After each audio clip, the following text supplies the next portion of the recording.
All right, how's it going, everyone? I am the host of the stream. If you don't know who I am, earlier we had a bunch of technical difficulties when it came to the audio. The video was perfect, the resolution was perfect, but the audio, there was some issues with it. So I'm gonna play the rally from earlier, and please let me know if there's any issues with the audio. It could be crackling, or it could be skipping, or it could be any of those things. So I'm going to play something real quick of the rally from earlier that I couldn't stream, and let me know if there's any issues. Thank you.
Needed it more than we need it now, with all of the people out there that don't like us very much. And we're going to be very strong. We're going to be very smart. We're going to build up our military. It's so depleted. We're going to take care of our vets. We're going to take care of our vets. Our vets are so badly treated. You look at what's going on where they wait online 6, 7, 8 days. Think of it. You're not a vet. Think of it in the audience. Think of it. 6, 7, 8 days. People are dying online waiting for doctors and committing suicide. The suicides are at numbers that nobody's ever thought possible. We're going to take care of our vets. I put a plan in. People are loving the plan. People are loving the plan. And if you're waiting online for an extended period of time, you're going to walk outside, you're going to go to a doctor who's looking for business, you're going to go to a hospital, private or public, you're going to get taken care of. All right, guys. So yeah, we were having technical difficulties. We were having audio issues earlier. That's why this is from earlier, I guess. Well, Trump is speaking. So anyways, we were having audio issues, and we're hoping that we don't have them in this next rally. This is not the right one. The rally is going to start soon. So this is the rally from today, live right now. I'm just hoping that we don't have any issues. If you were here earlier, I apologize. I tried my best to get it to work, but nothing was working. I'm hoping it does now. And again, I apologize.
For those of you who don't know me, which is most of you, I'm Mike Pence.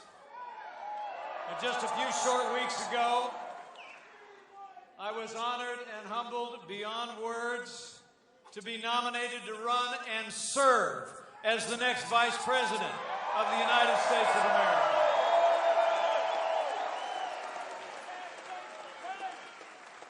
And I got to tell you, I joined this campaign in a heartbeat. The phone call came 11 o'clock at night with my wife at my side.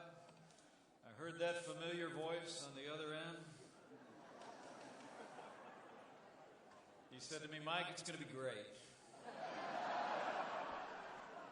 And I said yes, because you've nominated a man for president who never quits. He never backs down. He's a fighter. He's a winner. And until very recently, it looked like he was out there fighting all on his own.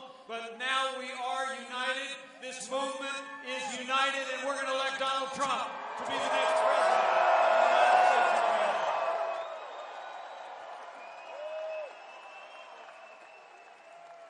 I mean, to get to know this good man, I just have to tell you, I come from south of Highway 40 in Indiana.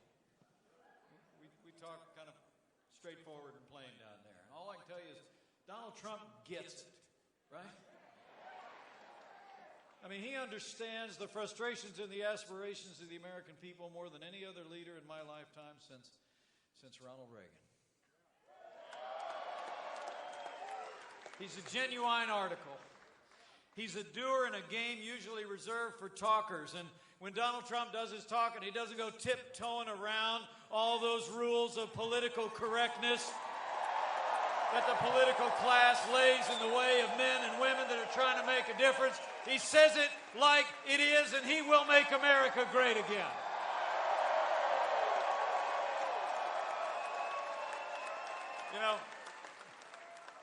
The funny thing is, the party in power seems helpless to figure out our nominee. And of course, I'm referring to the media.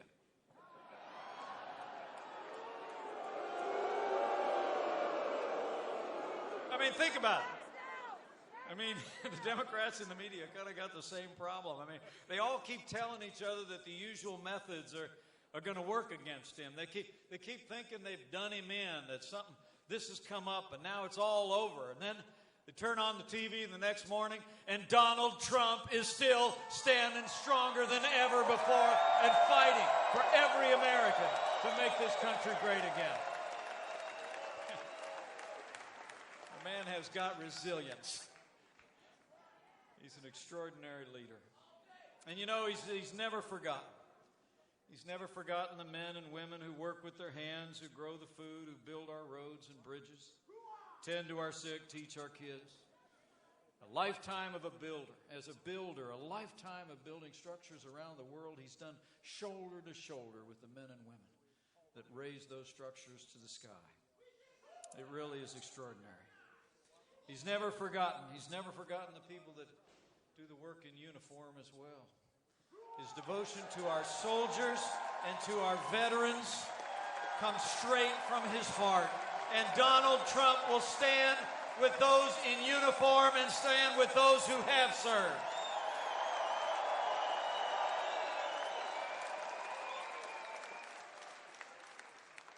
And I'll tell you what, as Chief Law Enforcement Officer of the United States of America, President Donald Trump will support our law enforcement community with the resources that they need to do the job to protect our families and come home safe to theirs.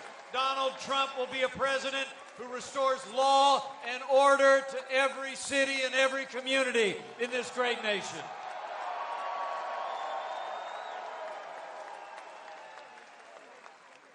Now, it really is pretty amazing. I mean, at the very moment when America is crying out for something different, crying out for new leadership that'll take our nation back in the direction of strength, the other party has answered with a stale agenda and the most predictable of names. People in both parties are restless for change. They're ready to break free, but the other party's actually nominated someone who represents everything this country's tired of. I mean, Did you see that speech the other night? I watched, honestly, I watched most of it. Actually, I watched most of the speech. I didn't really see all of it. I actually had as hard a time staying awake as her husband did.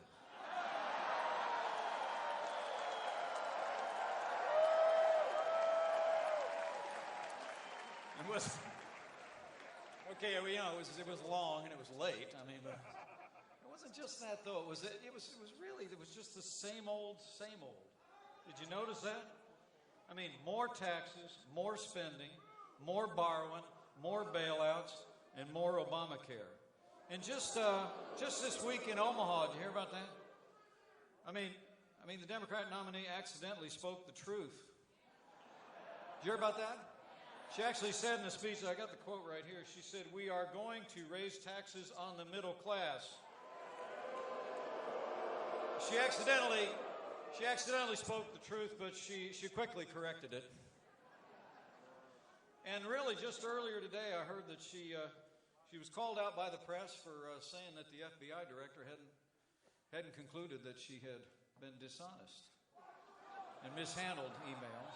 And what she said today was that she had short-circuited her remarks. Well, let me say, men and women of Wisconsin, for the sake of our security, for the sake of our prosperity, for the sake of preserving the highest standards of integrity in the highest office in the land, let's decide here and now that Hillary Clinton will never be elected president of the United States of America.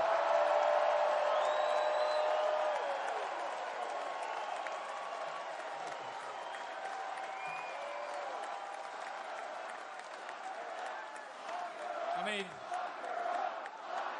mean, they tell us, guys, I heard in that speech, they tell us this economy is the best that we can do. The morning after Hillary's speech, official Washington put out the numbers. 1.2% growth in our GDP. The slowest economic recovery since 1949. They tell us this economy is the best we can do, but Donald Trump and I know it's not the best we can do. It's just the best they can do. And when Donald Trump becomes president of the United States, we're going to cut taxes, balance budgets, negotiate strong trade deals, repeal Obamacare, and we're going to put the American people back to work.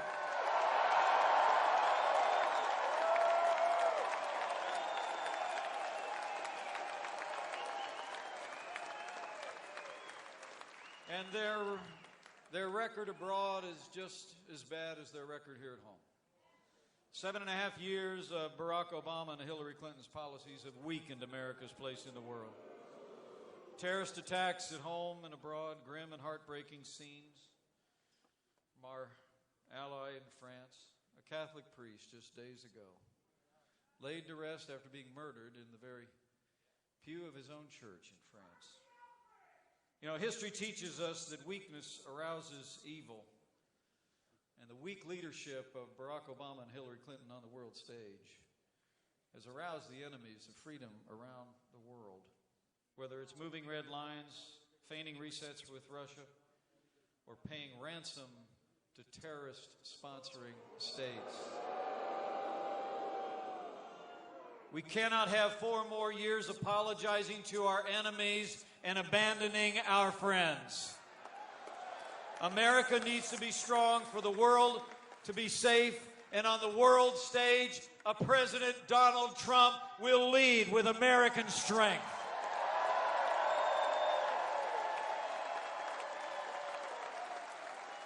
Donald Trump will rebuild our military, stand by our troops, defend our allies, confront radical Islamic terrorism, and Donald Trump will destroy ISIS at its source.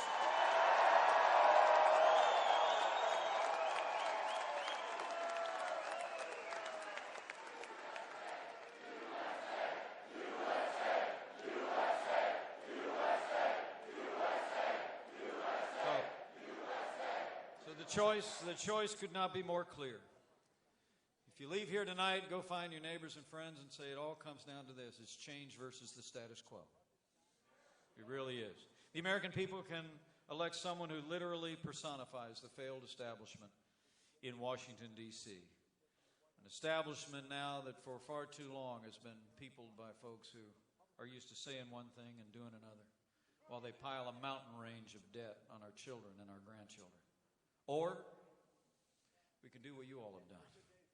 And come November, we can choose a leader, a truth teller, someone who will stand strong on the world stage and fight every day to make America great again. So I say, it is my high honor and distinct privilege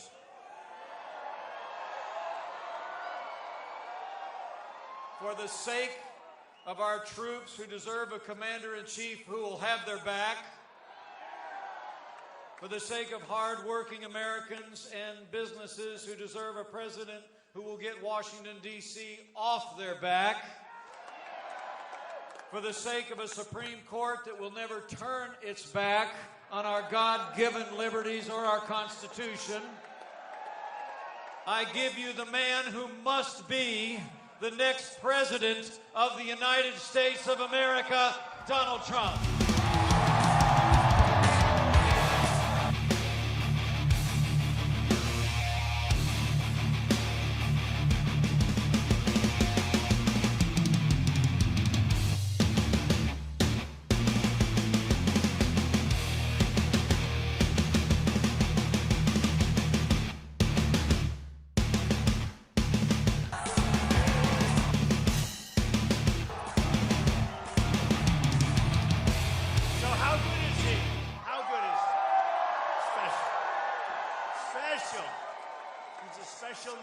Special person.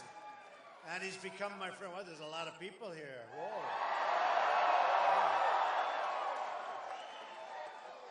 Hello, everybody. Your football team's going to have a great year. I watch. You got the quarterback. You have the whole deal. I think it's going to be a very good year. Okay? And if you get into that Super Bowl, I'll be going. All right? So, you know, I wrote something down before, and I think it's important, because I love you too. Because we need unity. We have to win this election. This is truly one of the most important elections, certainly in my lifetime, because we're about to go. We lose it. We are in the wrong direction, and maybe it's gone.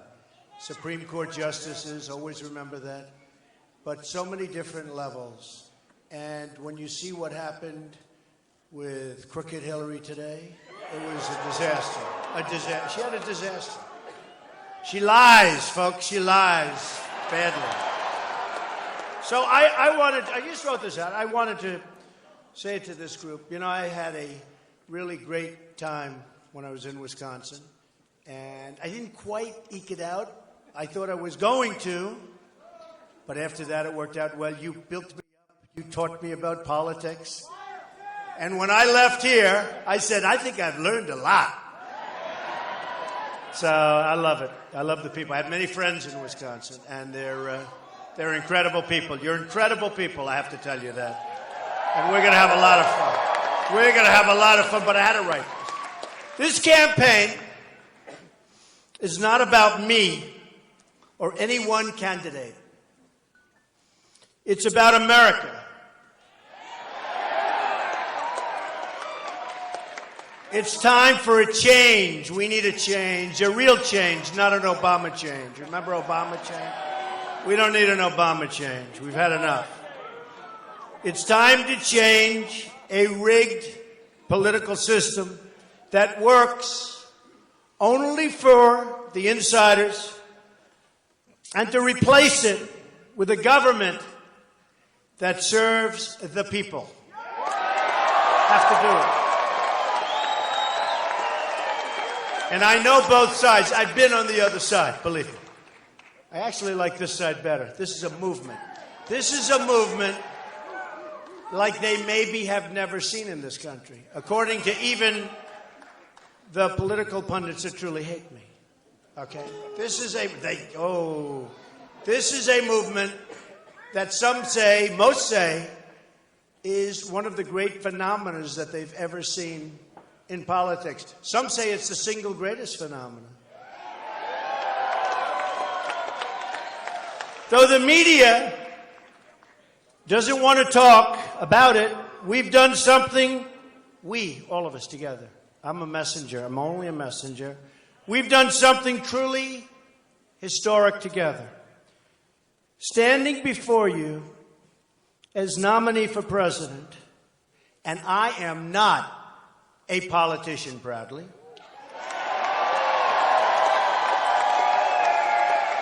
I'm not part of the system. I ran against the system, and I'm probably better off running against the system. I ran against the donors. I'm my own donor, essentially. I have a lot of money in this deal. This is a very expensive process, I want to tell you. I funded, as you know, the primaries. And now I'm in for over $60 million. And I'm largely funding my campaign as we go forward. In addition to that, we've raised tremendous amounts of money, and much of it from small donors, $61. 61. As a Republican, that doesn't happen. It happens because of what you're seeing in front of you today. And if you remember, just prior to June, they did a story. Donald Trump hasn't really done too well with fundraising. Well, that's because I didn't even know if I was getting the nomination. I'm not going to raise funds. I would have had enough if I didn't make it. I would have said, bye-bye, politics. But I wanted to make sure. So I got it. And then I started raising money for the Republican Party. And we raised a lot of money. We started really on June 14th, Flag Day, my birthday. My birthday. And in June, we raised approximately, think of this, $51 million. Can you imagine? And those people couldn't believe it. They were really surprised. Big headlines, because they don't give me too many good headlines. I can do the greatest things. I do things that I think are fantastic. I say, good, there's no way they can cover this badly. And they cover it badly. I gently tell a woman that I love her baby and let the baby cry. It's okay. As the baby that had a voice that was superior to Pavarotti continued to cry. Now remember, I told her to stay. Don't worry about it. But after about 3 or 4 minutes, and I'm trying to speak, and it was in Jacksonville. We had this massive, massive crowd, filled up a stadium. And the baby's screaming. So I said, ma'am, I'd like to reverse my order. Perhaps you can nicely take the baby out. Your baby's great. I did it so nicely. She was happy. Even the baby was happy. He stopped crying. And maybe you could take the baby out. Would that be possible? The whole place is cracking up. And the next day in the newspaper, it said, Trump throws baby out of arena.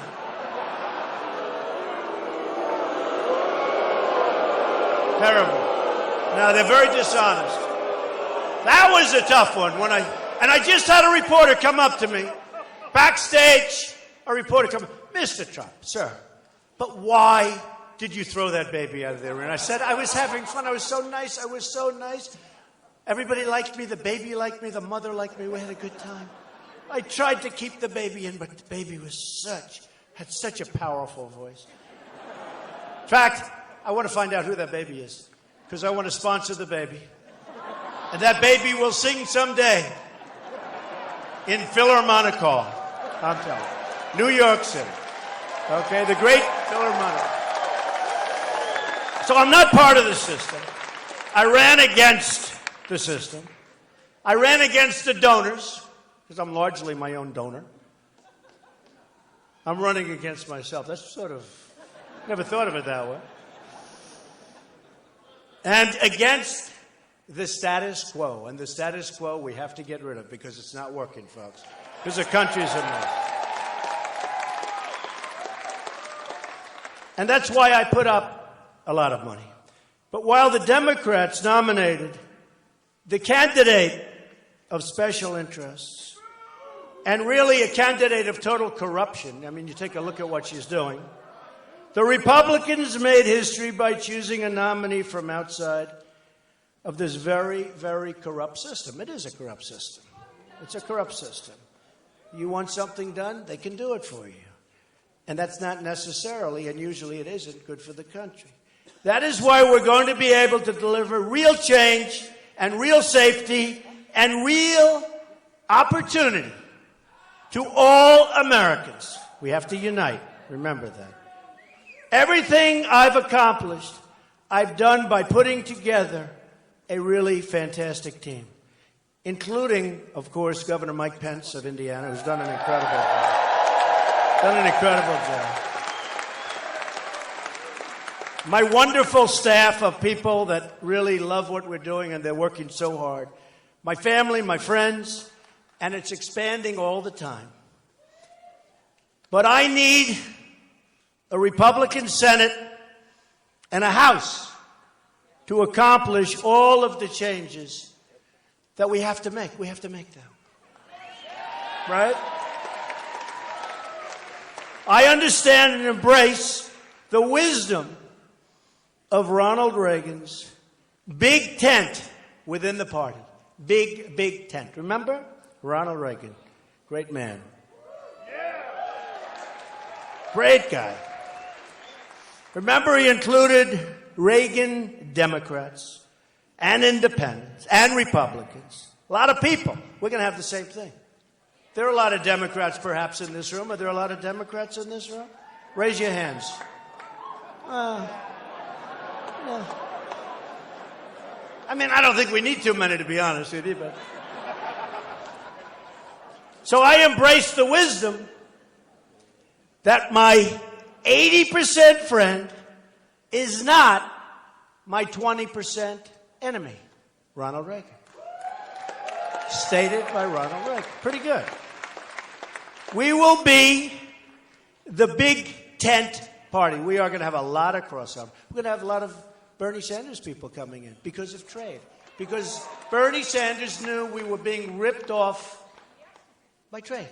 Trade is a disaster with China, with Japan, with Mexico, with Vietnam, with so many countries, with every country.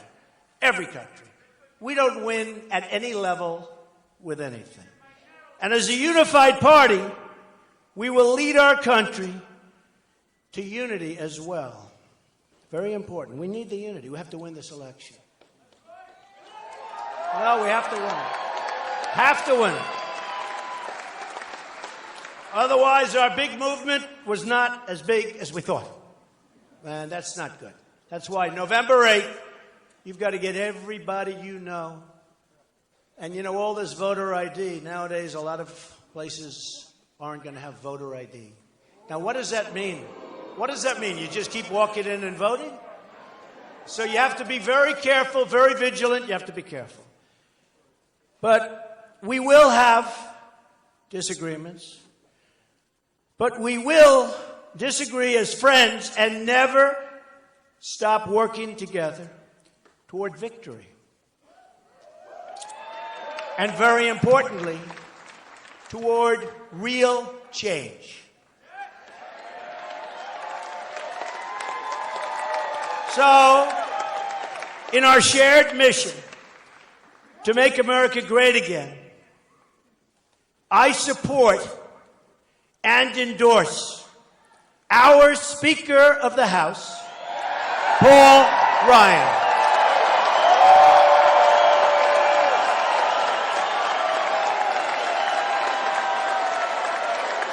Paul Ryan, good. He's a good man. He's a good man and he's a good guy. And we may disagree on a couple of things, but mostly we agree, and we're going to get it done, and we're going to do a lot of wonderful things. He's a good man. And while I'm at it, I hold in the highest esteem Senator John McCain. for his service to our country in uniform and in public office, and I fully support and endorse his reelection. Very important. We'll work together. I also fully support and endorse Senator Kelly Ayotte of New Hampshire, a state I truly love, primarily because that was my first victory, but I love New Hampshire. No, I love New Hampshire. It's one of the most beautiful places. She's a rising star and will continue to represent the great people of New Hampshire so very well for a long, long time. Senator Kelly Ayotte. Working hand in hand, we will grow our majority in the House and in the Senate. We need that. We got to get things done. Arm in arm, we will rescue the nation from the Obama-Clinton disaster, which is exactly what it is,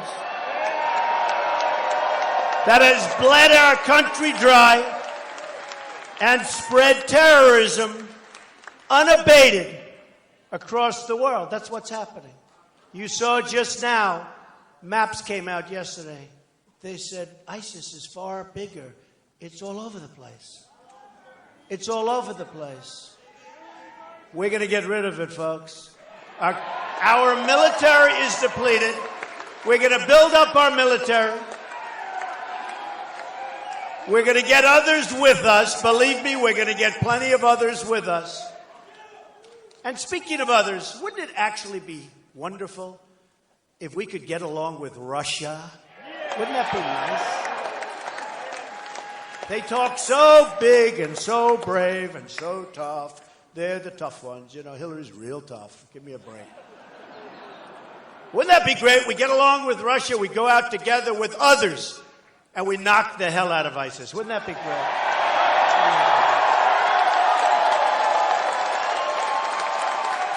Together, we will lead our country back to prosperity, security, and peace. Okay? Now, when you look at the world and what's happened, so we have the queen of corruption. She's the queen of corruption. She's a disaster. I said before, if crooked Hillary Clinton becomes president, terrorism will destroy the inner workings of our country. Believe me, they are loving it. She wants to have 550% more people coming in from Syria and that region into our nation. And we don't know who they are. We don't know where they come from, really. We don't know if they're ISIS. Some will be. And look at the damage that's done in San Bernardino with a couple. Probably he became radicalized by her. A couple. And these were friends of theirs. These were people that gave a party in celebration of the birth of their child. And they were gunned down. 14 people killed, many, many injured. Take a look at Orlando. Take a look at Orlando, how disgusting that was. Take a look at the World Trade Center and so many other places. Go to the probably toughest gun laws anywhere in the world. Go to Paris and take a look at that. 130 people gunned down. You know, if people had guns on the other side where the bullets are flying in the other direction, like you, sir, you, sir, you, and you, ma'am.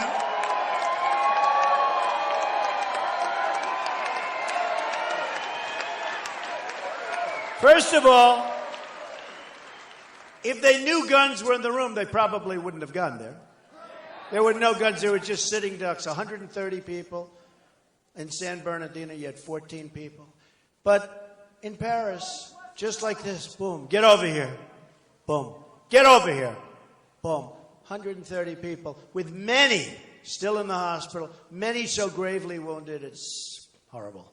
And if they had bullets flying in the other direction, maybe they wouldn't have shown up. And if they did, I'll tell you what, you wouldn't have had that kind of carnage. You would have had people lying on the other side of the floor instead. Okay? So, Hillary Clinton wants to do major damage, as you know, to our Second Amendment.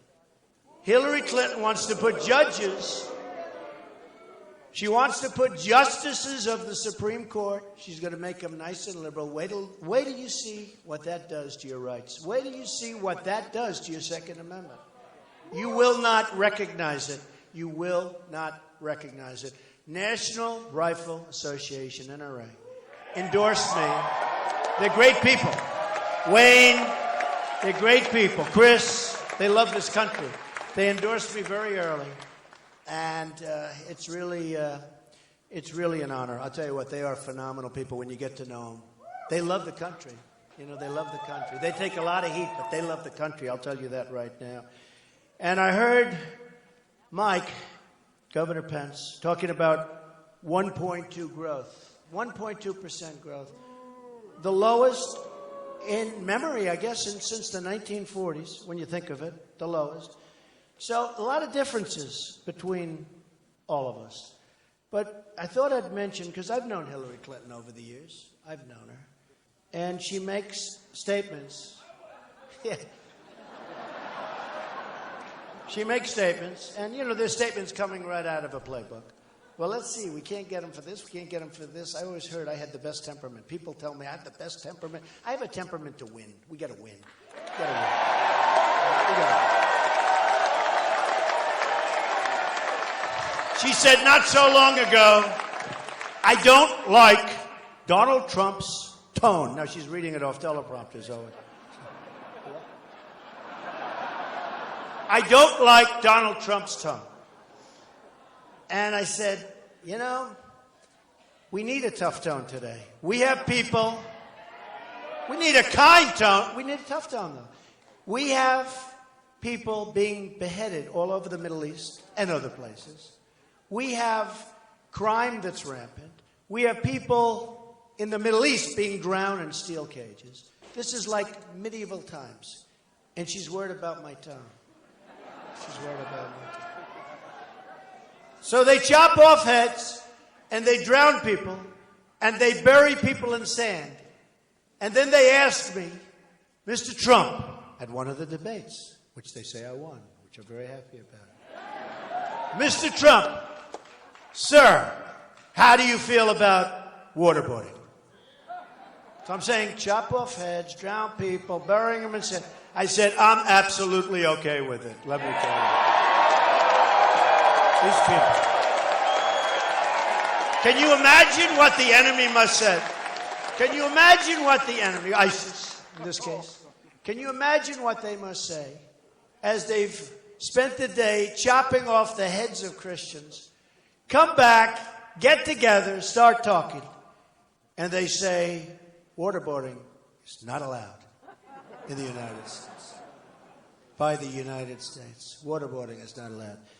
So, folks, we better get smart, and we better get tough. And we're playing games with Hillary. We're playing games. It's just games. She's not the right person. Everybody knows it.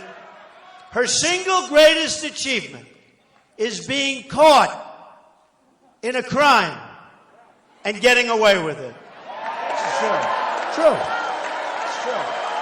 33,000 a year.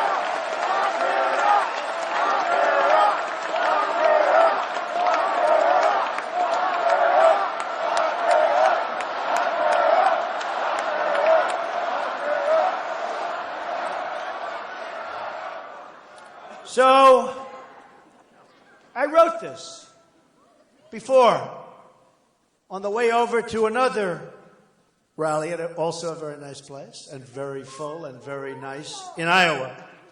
And we love Iowa, don't we? Yes, right? And I thought it was accurate. Unstable, and she's unstable. Hillary Clinton lacks the judgment Now, Bernie Sanders said that. Bad judgment. She's got bad judgment. As soon as he said it, I started writing notes. But she got bad judgment. She lacks the judgment, temperament, and moral character to lead this country. Plus, she's a weak person. We don't need a weak person.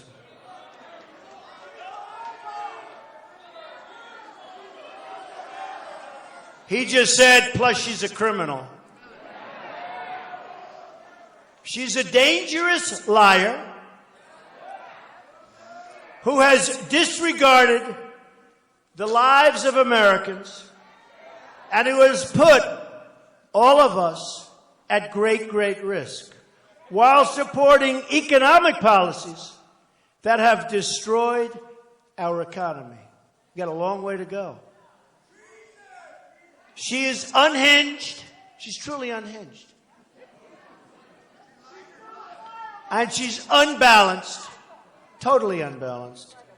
And you can see, in the words of a Secret Service agent who just wrote a book, I bought the book.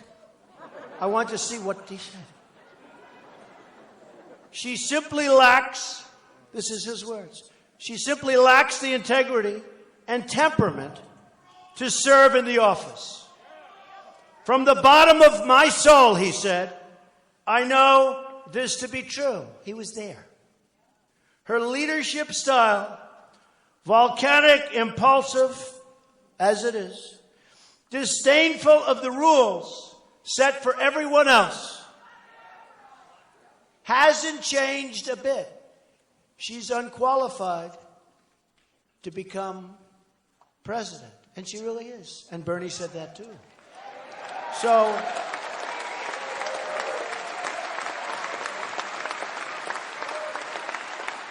sure.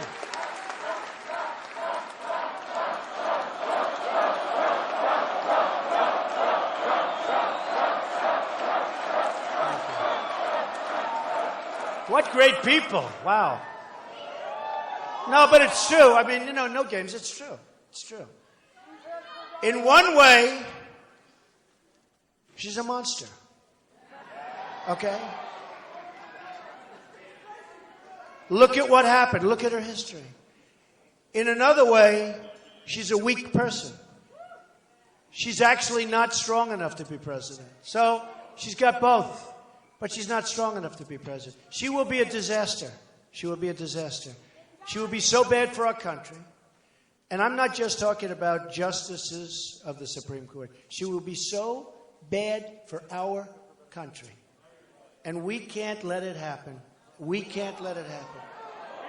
You know, Mike Pence told me a story, and maybe I shouldn't even say it, but I found it interesting. One of the reasons, I guess primarily, the primary reason that he's in politics is because he watched the crookedness of the Clintons when they were in the White House. And he said, he ran again. And he won. And you have to hand it to him. I mean, there's a guy who doesn't give up. He does not quit. Never, ever quit. But he watched the Clintons, and I'm sure they'll be thrilled to hear that. But they actually got him into politics, which is interesting. So then we make these horrible deals, the Iran deal, horrible deal, to get $150 billion. And how about $400 million?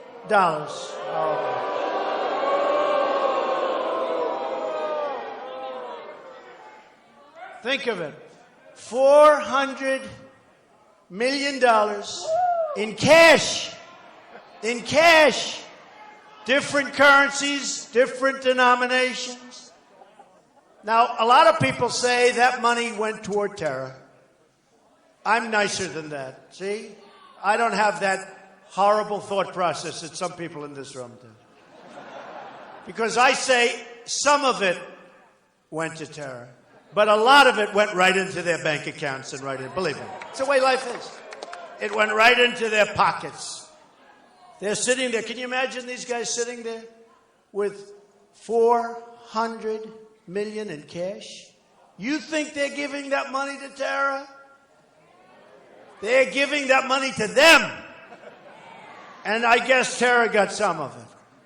But most of it they kept. I mean, the concept of paying $400 million in cash is mind-boggling.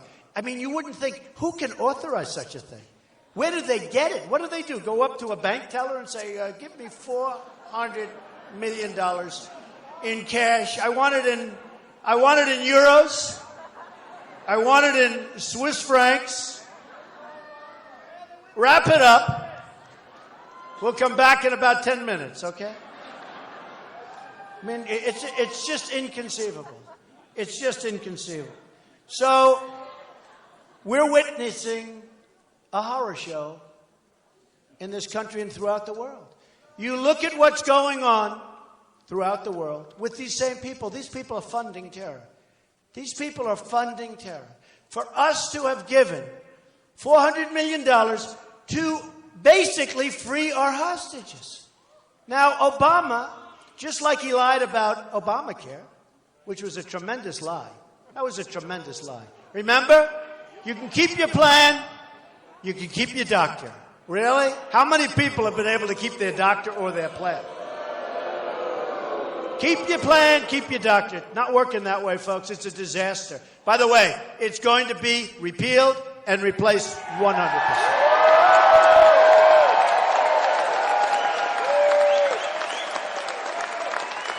And honestly, I hope I win because we'll do a great job. We're going to make America great again. We're going to make America great again.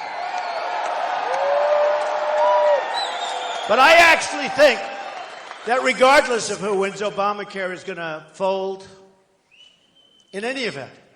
It's so expensive. People can't afford it, and the country can't afford it. Other than that, it's just wonderful, all right? So in Texas, they just had almost a 60% increase. Now the increases are starting to come out. The big increase is going to be announced on November 1st. The election is November 8th. Folks, they want to delay it because it is election changing. It's a mess. It's election changing, and they want to change it. And we can't let that happen. Because the numbers, and I can see some of the numbers already, the numbers are going to be astronomical. They're going to be astronomical. They're going to be so big, so horrible. And the healthcare, the plan is terrible. It's terrible. And we're going to take care of everybody. But we're going to end up with a great plan that costs much less money for the people and much less money for the country. This plan is a total rip. It doesn't work, so it's going to fall because economically it's a disaster for the country, too. But what about people where they say they had a 30, 40, 50, 60% increase? And it's going to be worse than that, I predict, on November 1st. So we better get smart, and we better start thinking properly. Now, I want to talk about what's going on at the borders. Because money, we're going to build it.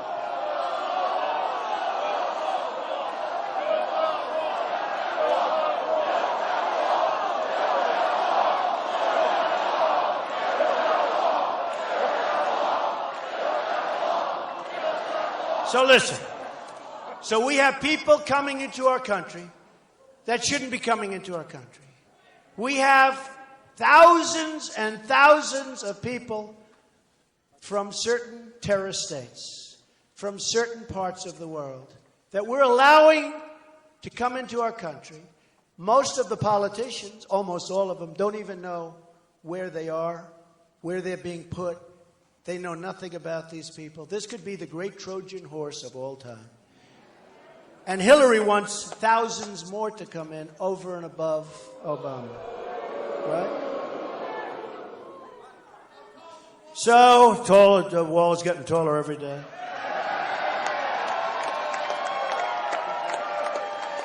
If you think of this, I just wrote this, the Obama-Clinton foreign policy has handed huge portions of Iraq, Libya, and Syria to ISIS. Huge portions. It's undermined stability in Egypt, and you know what they had to do over there, and empowered Iran as never before. Iran 3 years ago was dying. In fact, when they were marching in the streets, if Obama would have just encouraged it a little more, it would have been taken over by the people. But Obama played ball with the thugs that are running right now. Think of this. Look. We're making a deal, and the deal's not made. And they're dancing in the streets of Iran, saying how stupid the Americans are to be making this deal. The leaders, and in particular the leader of Iran, is calling us stupid, and the deal means nothing. And yesterday, I think he just said that the United States is essentially nothing. This is our great, great partner. But when you have somebody, if I was making a deal, and if the other side was bragging about it, the deal wasn't made, I'm not making that deal. I'm walking. But we kept it going, and we should have never, ever started negotiating that deal until we had our hostages back. Okay? We should have walked.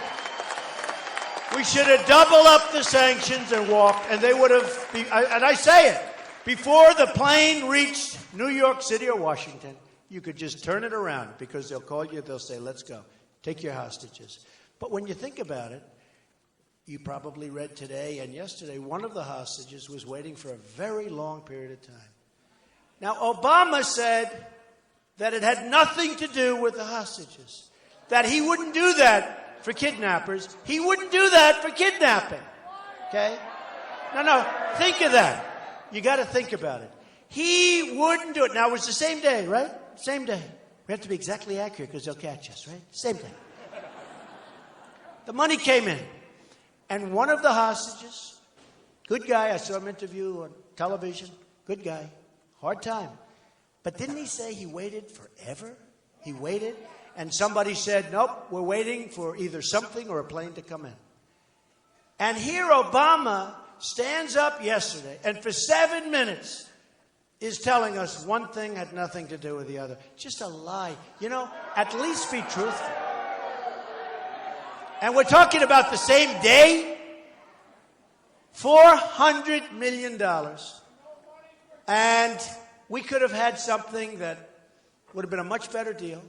And you know what? I'm all in favor of deals when it gets to nuclear. But we could have made it, we should have walked. And we should have walked with 150 too. We should have said, sorry, we don't have the money. Can't pay. We don't have the money. We owe almost $20 trillion. I'm sorry, fellas. We love you. We think you're the greatest guys on earth. But we can't give you the money. We don't have it. And they'll get angry and they'll be upset. And 2 days later, you'll be back negotiating. You just saved yourself $150 billion, right? 150 billion.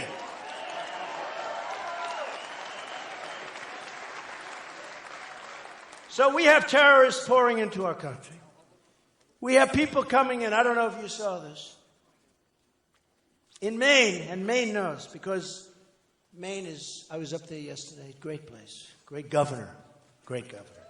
Paul is doing a great job.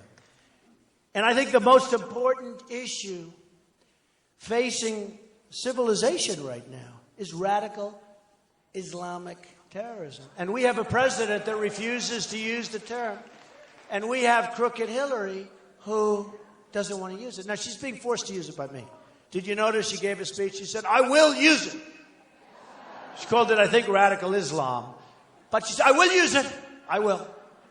Just like Trans-Pacific Partnership. She called it the gold standard. It's a horror show. It's almost as bad, and maybe it's going to be worse, than NAFTA signed by her husband, which cleaned out many of the states in our country, cleaned them out from manufacturing, moved to Mexico and other places. NAFTA, a total disaster. NAFTA, signed by Bill Clinton. He never suffered the ravages because he signed it, then he got out, and other people did suffer with it. But we're going to renegotiate NAFTA, and if they don't want to make a great deal for us so we get our jobs back, at least a lot of them, if we can't make a great deal, and she can't do that, by the way, if she wanted to. Number one, her donors wouldn't let her. Her special interests would never let her. Her lobbyists would never let her. Number three, She couldn't do it anyway, even if she wanted to. But we're going to renegotiate. And did you hear her the other day? After years of saying how wonderful it is, even though you look at New England and you look at New York State and you look at Pennsylvania and Ohio and you look at a lot of other places, one of the reasons I won Indiana so big, well, one of the reasons was the great Bobby Knight, okay? Bobby Knight in Indiana. That's gold standard, right? As she said about TPP. But one of the reasons I won was because Carrier Air Conditioning was moving to Mexico from Indiana. And they let go of 1,400 people. And I've been talking about this, and I know how to stop it, and you've heard me before. So easy to stop. There have to be consequences when Mexico takes our companies. And not only Mexico. There have to be consequences when China devalues its currency so that our companies can no longer compete with China, even though we make better product. I have friends who are manufacturers. We make better product. They can't get their product into China, no how. And when the few times arise where they can, they have to pay an incredible tax beyond what anybody would even think possible. And yet we open our doors and just throw all your stuff, and we lose our jobs, and it's very, very sad. But look, as Maine knows, a major destination, Maine has become a major destination for Somali refugees. We admit hundreds of thousands of refugees into the United States from many of the most dangerous and unstable regions in the world. And you're getting them here too, folks. You just don't know it. Because you don't know. Anybody in this room? Anybody in this room? Anybody in this room from a terror territory? All right? So, a practice, and this is a practice, which will continue under Hillary Clinton, except it will expand 5, 6, 7-fold. I don't get it. I don't get it. I mean, I know they're going to vote Democrat, okay? That's what I know. But they're not even going to be voting for a long time. I don't get it. How can anybody even think this way? Now, the Washington Times reported of the Somali refugee, the program in Minnesota, that the effort to resettle large groups of Somali refugees is having the unintended consequence of creating an enclave of immigrants with high unemployment that is both stressing the state safety net, tremendous problems with safety, tremendous, beyond, and creating a rich pool of potential recruiting targets for the Islam terror groups. Aren't we smart? We're having this problem across our refugee and immigration programs. Here are some of the examples. I'll give you a few examples. And this came out of the Senate subcommittee just recently. The Boston bombers, remember those horrible, disgusting people. The Boston bombers arrived through the political asylum process. The younger brother applied for citizenship and was naturalized on September 11th, 2012. The older brother had a pending application for citizenship. And look what happened. We take them in. Look what happened. Aren't we smart? The Moroccan national who came to the United States on a student visa was arrested for plotting to blow up a university and a federal courthouse. Great, great. A Uzbek refugee living in Idaho was arrested and charged with providing support to a terrorist organization in the form of teaching terror recruits how to build massive and very dangerous bombs.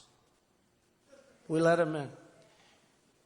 An immigrant from Syria who later applied for and received U.S. citizenship was accused by federal prosecutors of planning to go to a military base in Texas and kill 3 or 4 American soldiers, execution style, if possible, more than that, if at all possible. a college student who immigrated from Somalia, who later applied for and received U.S. citizenship, attempted to blow up a Christmas tree lighting ceremony in Oregon. An immigrant from Afghanistan who later applied for and received U.S. citizenship, and a legal permanent resident from the Philippines were convicted for plotting to join al-Qaeda and the Taliban in order to kill as many Americans as possible. As many as possible.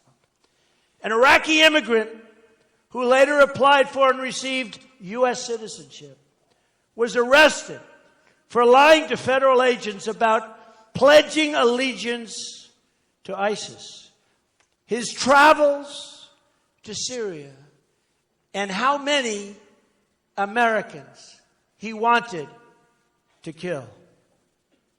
Two immigrants from Pakistan who later applied for and received U.S. citizenship were sentenced to decades-long prison sentences for plotting to detonate a bomb, and a very big bomb, in the middle of New York City. An immigrant from Yemen who later applied for and received U.S. citizenship was arrested for trying to join ISIS. He was also charged with attempting to illegally buy firearms to try and shoot as many American military personnel as possible. All right, folks. So I just say, what are we doing? What are we doing? And Hillary Clinton wants more and more and more to pour in. And you almost say, politics aside, whether you're a Democrat, whether you're a liberal, a Republican, a conservative, what are they doing? What are they doing? I don't care who you are. What the hell are they doing?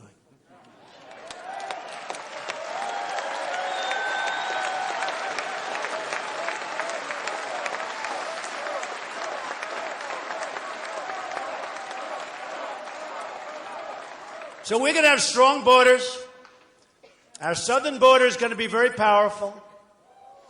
We're going to stop the drugs from pouring into Wisconsin and every place else. The heroin epidemic is beyond belief. In New Hampshire, a great place, that's really where I realized the extent of what's going on. When I'd meet with the people of New Hampshire and they'd tell me the biggest problem they have is heroin. And I said, can't be. With the beautiful lakes and streams and trees, it's so beautiful, right? The biggest problem is heroin. I said, you have to be kidding. It can't be right. It can't be right. And it was. Their youth is being poisoned. And then you go to Massachusetts. And you go to North Carolina and South Carolina. And you come here. You come here.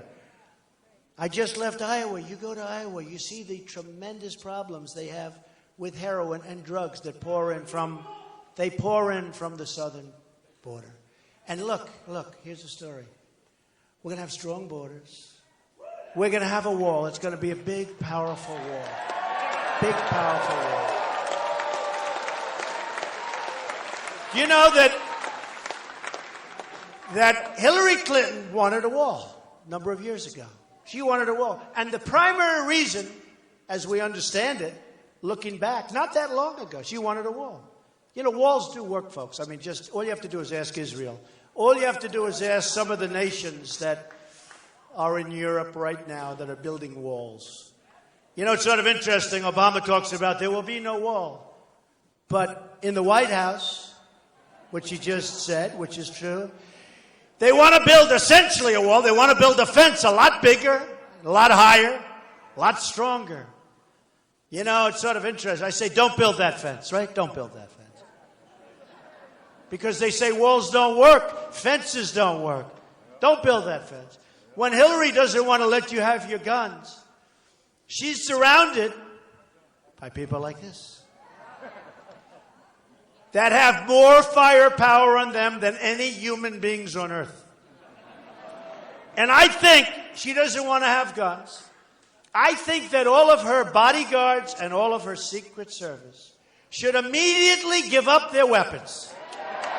Okay? Immediately.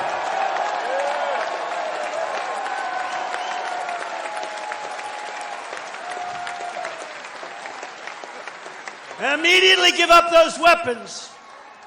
And if somebody comes at you with a gun, you just try and talk them out of it, I guess. Got to do some quick talking. You got to do some really quick talking, Hillary. I don't think even Hillary, with her phony lies and disgusting habits, I don't think Hillary could get away with that one.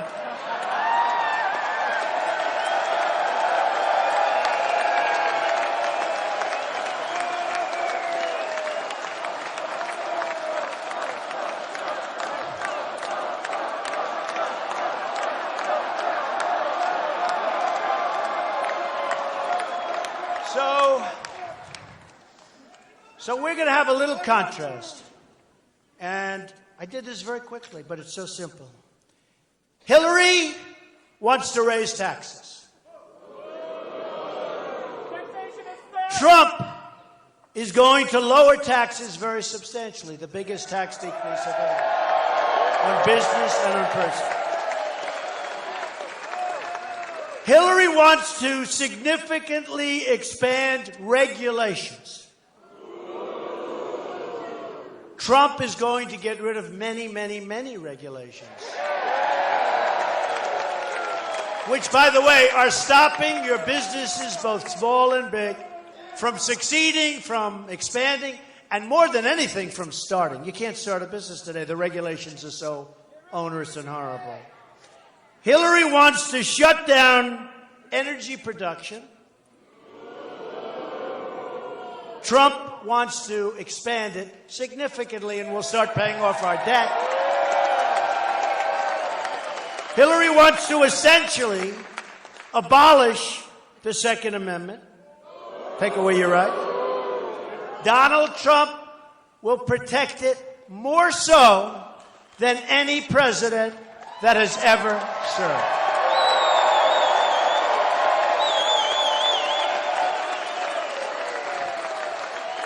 Crooked Hillary wants far-left activist judges, forced over there by Bernie and by Pocahontas,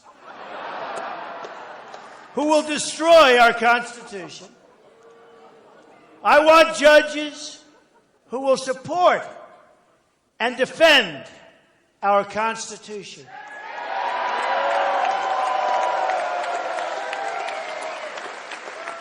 As close, by the way, to Justice Scalia, who was great as we could get. Okay? Hillary wants to open our borders, just open them up, because her special interests and donors want it that way. There are reasons. I understand that. I want to totally secure our borders, but I want people to come in. But they come in through a process, and they come in legally. Okay?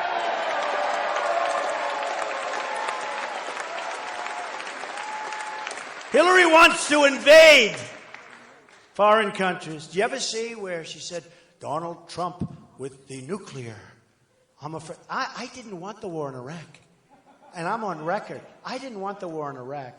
I didn't want all of what they've done. And I said, if you read Esquire magazine from a long time ago, you'll see everything I said was exactly right. It's going to destabilize the Middle East. I said, the meanest, toughest group of people, the people that hate the United States and its people the most, they're going to take it over. That's exactly what's happening. They're taking over the oil. They're taking over the land. They're taking over everything. I didn't want it. But I'm always being accused like the war hawk. They think I'm a tough guy, the war hawk. Right? They think she wants to be tough with Russia. Right? So she said, well, Donald Trump likes Putin. I don't know Putin, folks. I don't know. I hope I like him. I hope he likes me. Because I'd love to get along with Russia. Okay? Love to. But I don't know. But she goes, Donald Trump, think of it, wants to befriend Putin and other things, she said, right? And I'm saying to myself, what's wrong with that? That's good. But she's going to be the tough one, you see? She's going to be the tough one. She's going to play with nuclear weapons. You know, they have all nukes, nice nukes. She's going to be the tough one. I'll tell you what. You put her in the office of president. You know, she hates Putin and Putin hates her, right? That's what I hear. No. Putin probably doesn't respect her more than anything else, but Putin hates her. But she's going to be tough. We're going to be tough with Russia. Oh, we're going to be tough, right? Let me tell you, we're in a different world today, folks. We're in a different world. But she makes it sound like I'm this tough guy that will have a temperament. You know, she used the word. You know who gave her the word? Her people that write the speeches. We'll say Trump with a temperament. They said Trump in her speech with tweets. I've got between Facebook and Twitter like almost 21, 22 million people. It's an asset. It's an asset. I tweet well. But she said she made this statement during her speech. You know, I heard it barely because I was falling asleep. You couldn't watch it. All right. So, remember that one. Hillary wants to invade foreign countries. Look at Libya. Look at that. We did a great job there. You know, a spot hit on Gaddafi maybe, but, I mean, even that. What the hell do we get out of this? It's a disaster. Then you have Benghazi. Then you have ISIS. Then you have ISIS taking over the oil, large portions of the oil, and it's some of the finest oil in the world. And you have ISIS grabbing it. We don't know what we're doing. We have people that don't know what we're doing. We have people that militarily, in fact, they said, well, who is your military consultants? And I gave them names. But they're not working now. You know, if they're not working now. I said, of course they're not working now. Look what working now people have gotten us. Havoc. Who the hell wants the people that are working now? I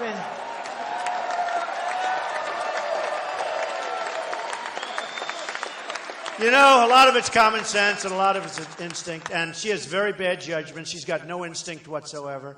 And when I was asked on one of the big networks about NATO, they said, what do you think of NATO? Now, you know, it's not like it was my primary subject, in all fairness. I've only been doing this for 12 months. Now it's actually almost 14 months. Hard to believe, right? But NATO. So I said, I knew enough. And sometimes knowing a little is better than knowing too much. You understand. You can't see the forest for the trees, right? So I said, NATO, in my opinion, is obsolete because it's not covering terrorism. Obsolete for that reason. And also, you have many countries that aren't paying their fair share. They're not paying what they're supposed to be paying. And we're protecting those countries. And we're supposed to get into World War III for all these countries that aren't paying their fair share. And even the commander of NATO, and I so respect what he did, he came out the other day and he said, Donald Trump is right. We have cut. That's right. Did you see the letter, the big story? Donald Trump is right. I'm sure Obama was thrilled when he saw it. Donald Trump is right. You have countries that aren't paying. And he said how he goes in and he talks to them. He says, look, you got to pay your bills. I have budgets, which is true. And I have to go back to Congress and I have to say what's happening. They don't pay their bills, though, because people don't ask properly. And they probably say to the president or whoever may handle the country, sir, we owe the United States millions of dollars. We're ready to pay. Oh, have they asked for the money? No. Don't pay. Okay? But I will say the commander of NATO said I was right. And then you have these people back here, stupid people, right here. They said Donald Trump. No, they're the worst. They're the worst. They said Donald Trump doesn't like NATO. He is going to abandon NATO. That's not what I said. I said they got to pay. They got to pay. Now, you have to walk. You may have to walk, but they got to pay. We're going to get in World War III for all these countries that are laughing at the stupidity of the United States, right? No, they got to pay. And they probably will, in all fairness. But Hillary said about Japan, because Japan, we're defending Japan. You know that, right? Now, in all fairness, before I came along, put yourself back 3 years ago. Did anybody know that we defend Japan? Raise your hand who knew. That's about 12%. Not bad. I think some of you are lying, okay? I think some of you are related to Hillary Rodham. I think some of you are like. But we defend Japan. And a man comes up, general or something, a few months ago, I remember so vividly. And he said, had a news conference, because they were embarrassed, because I kept saying they got to pay their way. And if they don't, you always have to be prepared to walk. You have to do that. You know, we don't want to do that. I understand the reason. It'd be nice to have them not on. But, you know, this isn't, again, 40 years ago. We owe $20 trillion. We're defending all these. We defend Japan. We defend Germany. We defend Saudi Arabia.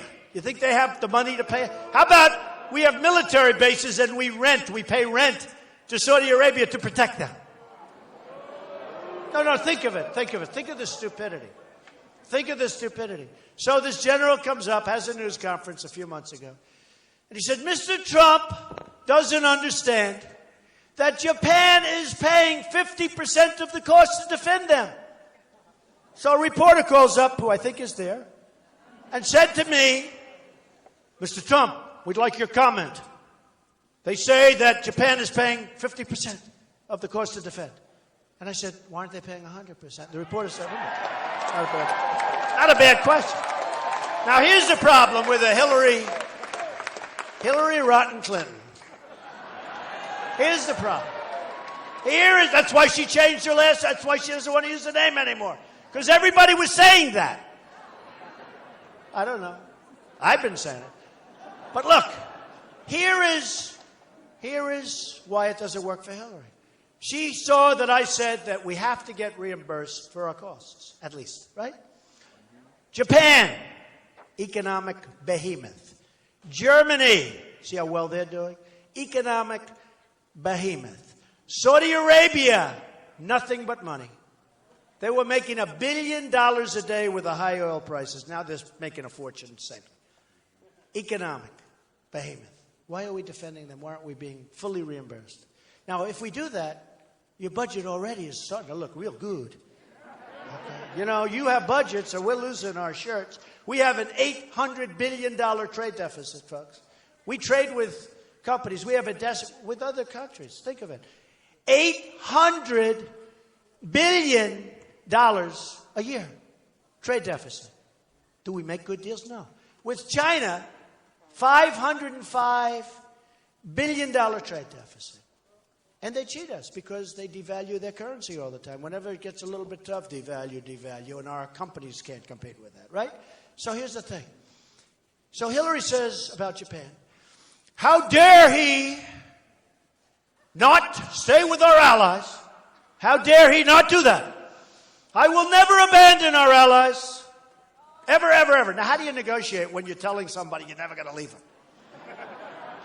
We may have to leave. Look, Japan has problems because you have the maniac in North Korea making missiles. I mean, you know, so we'll get it. Now, South Korea, it's an economic behemoth. You can't buy a television that's not made in South Korea, except Sony, which is made in Japan, which has sort of lost its way. Whether it's LG or Samsung, I order thousands of television sets. You can't buy them in the United States. I'd love to. Show me one company. One of the pundits said, they do make them. There's a company. And showed me this little company. What they do is all the parts come in from all over the world. They put them together. And they give you a television that doesn't work and nobody ever heard of it. And then I put it into a luxury hotel and everybody complains, right? So, you can't say to people when you're negotiating, because we're talking about tremendous billions and billions of dollars. You can't say to people when you're negotiating, we'll never leave you. Think of this. We're going to never leave you. We love you. We're never leaving you. Could you pay more? No, we're not going to pay any more. You're not going to leave us. Why should we pay more? So there's a chance we'll have to leave. And there's a chance, Japan will have to take over this monster and figure it out. We're very far away. It's very expensive. We have a treaty with Japan, and if the United States is attacked, they don't have to do anything. But if Japan is attacked, we have to go in there with our full force and might. And who the hell knows what's going to happen, right? World War III, who knows what's going to happen? But if we're attacked, they don't have to do it. You tell me, who makes these deals? It's like Sergeant Bergdahl, right? So we trade a dirty, rotten traitor where 5 or maybe even 6 people were killed when he deserted. And we knew that they were killed, and we knew he was a traitor. We trade for 5 of the greatest killers in the Middle East. The 5 people that they wanted the most. That's our deal. So we get a traitor, and they get 5 people that are right now, most of them, already back on the battlefields, trying to kill everybody, including us. No more, folks. It's called the 5-for-1 president, right? That's the same guy that made the deal for $400 million. The other guys couldn't leave the airport, the hostages. And then all of a sudden they were able to leave. And then you watched him yesterday saying that, can you believe it? This had nothing to do with that. Okay? Just a coincidence. No, just a coincidence. It's just, no. You know, she's unfit to serve as president for a lot of reasons. He's unfit also. He has done so bad. He has been so incompetent. We've doubled our debt during his, think of it, over the years of our country, he gets in, and in 8 years, by the time his term is up, we will have doubled our national debt. Think of it. So we have to win this election. This is a very important election. I didn't need to do this, folks, believe me. I could be elsewhere right now. I love being with you, but I could be elsewhere. I might be in Wisconsin, just a different location. Okay? But I felt I had to do it. I want to give back. I'm going to give back. I want to give back.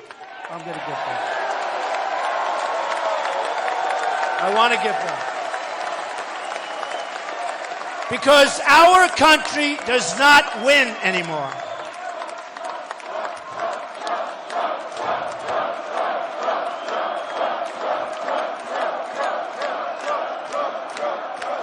Our country does not win anymore. And it's not going to win with crooked Hillary Clinton. Not going to win. It's not going to win. She doesn't know how to win. Our country is not going to win with her. We're going to be worse than we are with Obama. I mean, if you want 4 more years of what's going on, ISIS all over the place, ISIS expanding. And by the way, our policemen are great, great people.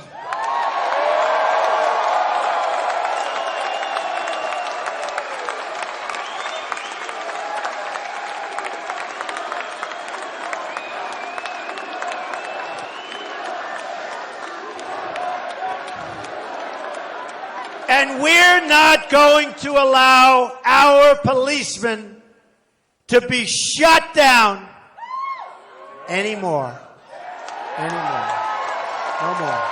No more. So, November 8th, you have a big election. I promise you this. If I win, we're going to start winning again. We're going to win on trade. We're going to win with our military. We're going to take out ISIS. We're going to win for our veterans who have been totally mistreated. Our veterans are great. We have a great plan for the veterans. We're going to win for our veterans. First time, maybe ever. We're going to win on trade deals. We're going to make the finest. We're going to bring our jobs back. We're not going to make it easy for these companies to leave and fire everybody. It's going to be very, very expensive when they do it. Believe me, it's going to be very, very expensive. They're going to say, you know what? Maybe we'll stay in Wisconsin, okay? Maybe we'll stay. Now it's going to be very, very hard. We're going to have strong borders. We're going to have the wall. Mexico's going to pay for the wall 100%. 100%.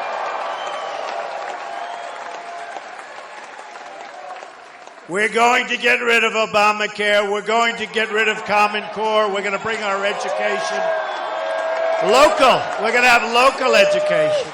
We're going to appoint great Supreme Court justices.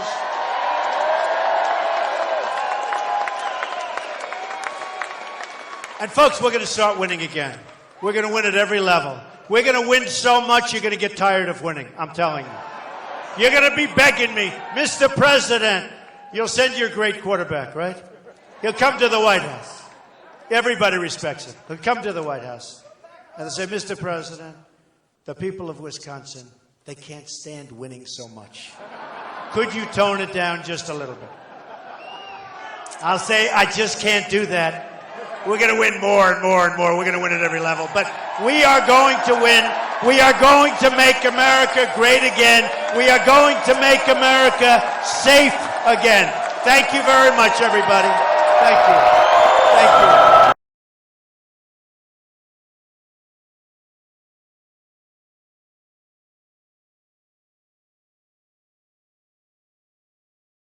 Hello, everyone. Thank you very much for joining us. If you missed the rally from earlier, we will be streaming it in just a little bit, probably around 10 minutes or so, just so I can set up. And we'll be streaming that live, or actually, sorry, I'm so used to saying live. We'll be replaying that live stream. So yeah, earlier we had a lot of technical difficulties when it came to the audio, but it looks like it's working now. So we will be streaming the earlier rally in just a few minutes. We'll be right back. Hope you guys join us. So just stick around on the chat. It won't be no more than 10 minutes, and we'll be right back.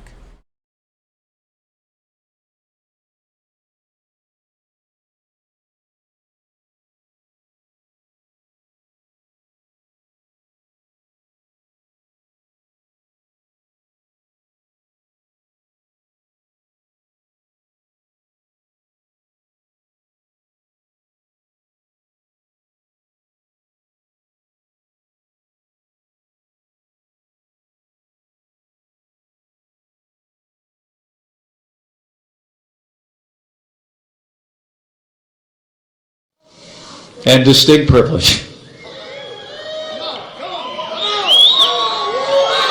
to say to you, for the sake of our soldiers who deserve a commander-in-chief who will have their back, for the sake of hard-working Americans and businesses who want a president who will get Washington, D.C. off their back, and for the sake of a Supreme Court that will never turn its back on the Constitution of the United States of America, I give you the next President of the United States of America, Donald Trump.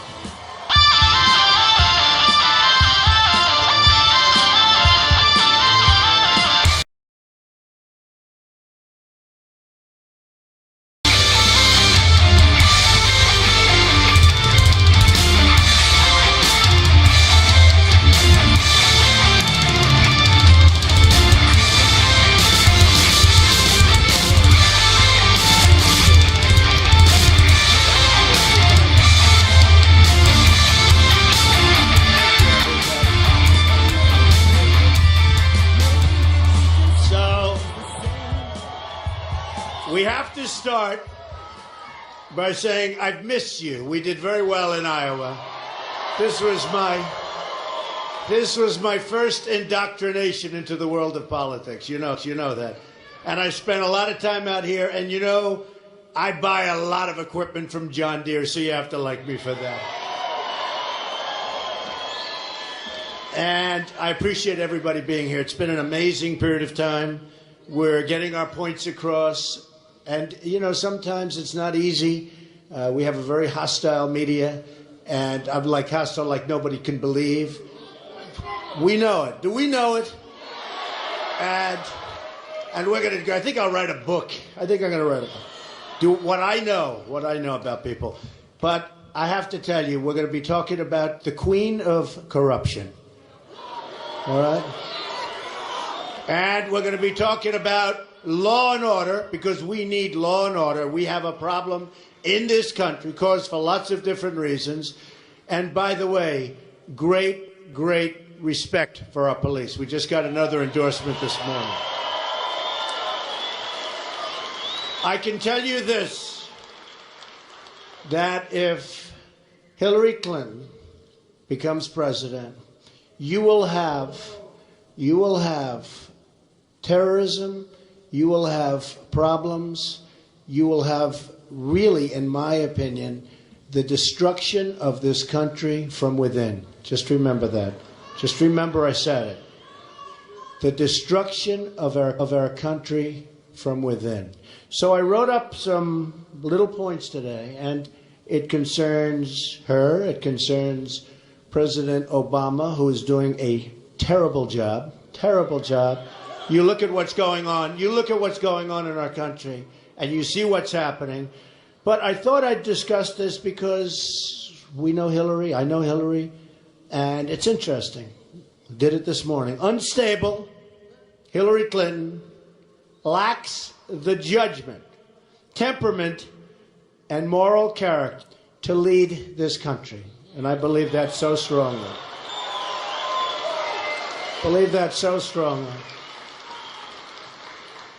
She is a dangerous liar, and you saw that with the FBI director, where he came out and said she lied,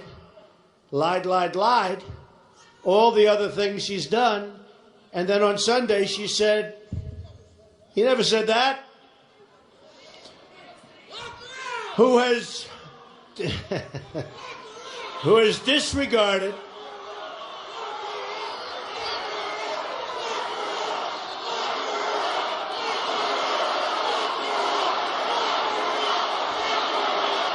Thank you. Who has disregarded the lives of Americans and who has put all of us at very, very great risk while supporting economic policies that have destroyed our economy. And believe me, our economy is in bad, bad shape, and we're going to go into that. She's really pretty close to unhinged, and you've seen it a couple of times, but people in the background know it. The people that know her know it. And she's like an unbalanced person. In the words of a Secret Service agent, and you know, the Secret Service agent wrote a book. I hope they never write a book about me like that. But the press hasn't covered the book very well. In fact, they've almost not covered it at all. But they do cover me, so I'll say basically what he's saying in a nutshell, but it gets a lot worse than this. This is a quote, she simply lacks the integrity and temperament to serve in the office. From the bottom of my soul, and I hear he's a very good person, I know this to be true. Her leadership style, volcanic, impulsive, disdainful of the rules, we found that out, hasn't changed a bit. And he thinks she'd be a disaster as president. Now, Secret Service, these are amazing people that I've gotten to know because they're out here all over the place, and I will tell you, they are amazing people. They are great people. Hillary supports and helped create Obama's disastrous Iran policy. This has to be one of the great catastrophes, the Iran policy. And it never stops. It never stops. Keeps going and going, including putting Iran on the path to nuclear weapons, which is true, and giving them $150 billion. Hillary's central role in making Iran the dominant Islamic power that they are today in the Middle East proves that she is totally unfit to lead. Now, I was the first one, I believe, to use the word unfit in referring to her. Now they pick it up and they use it on me. I always thought that I was extremely fit. In fact, all of my life I've been told, you have the greatest temperament because you go through pressure. You have to be able to handle pressure. She cannot handle pressure. I handle pressure. All my life I've handled pressure.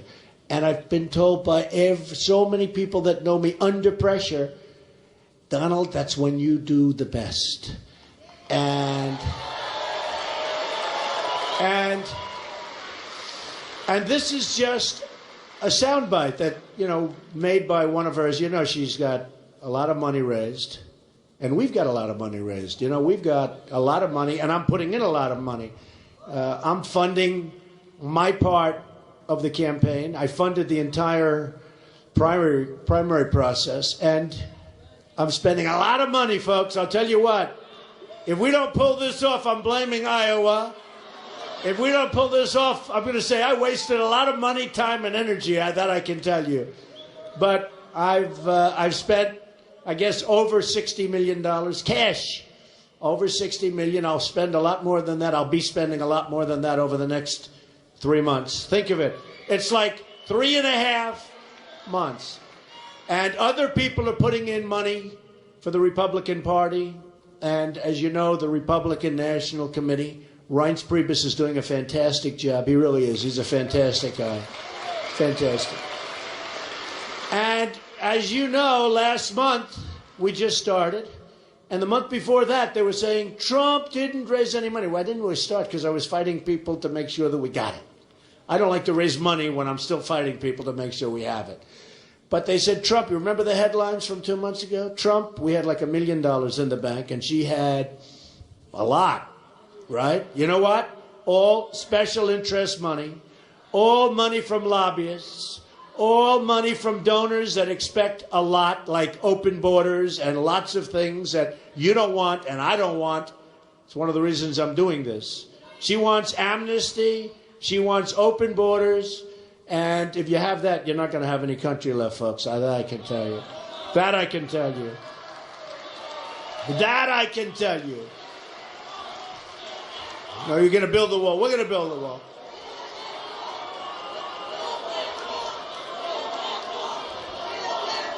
You know, not so long ago, you're going to look, and we have all of the data, and people are going to be surprised. Hillary Clinton wanted a wall built.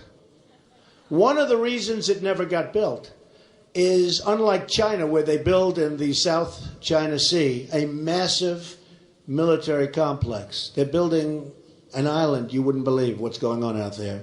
Not supposed to do that, by the way. But they have no respect for President Obama. No respect whatsoever.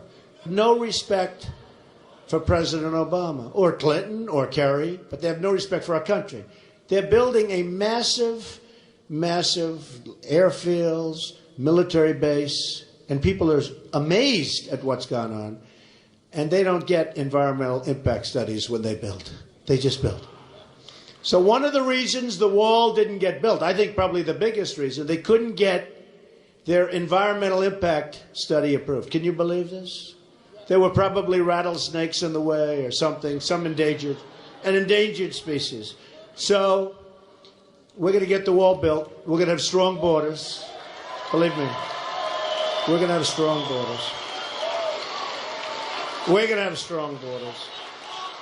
And speaking of that,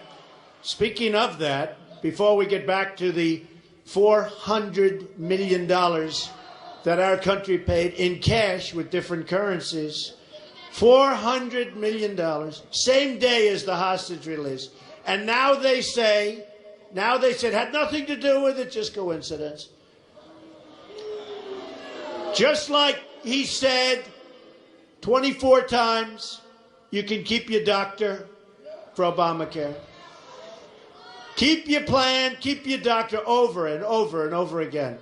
And frankly, Obamacare is such a disaster, and we're going to, by the way, it'll be terminated and replaced with something. But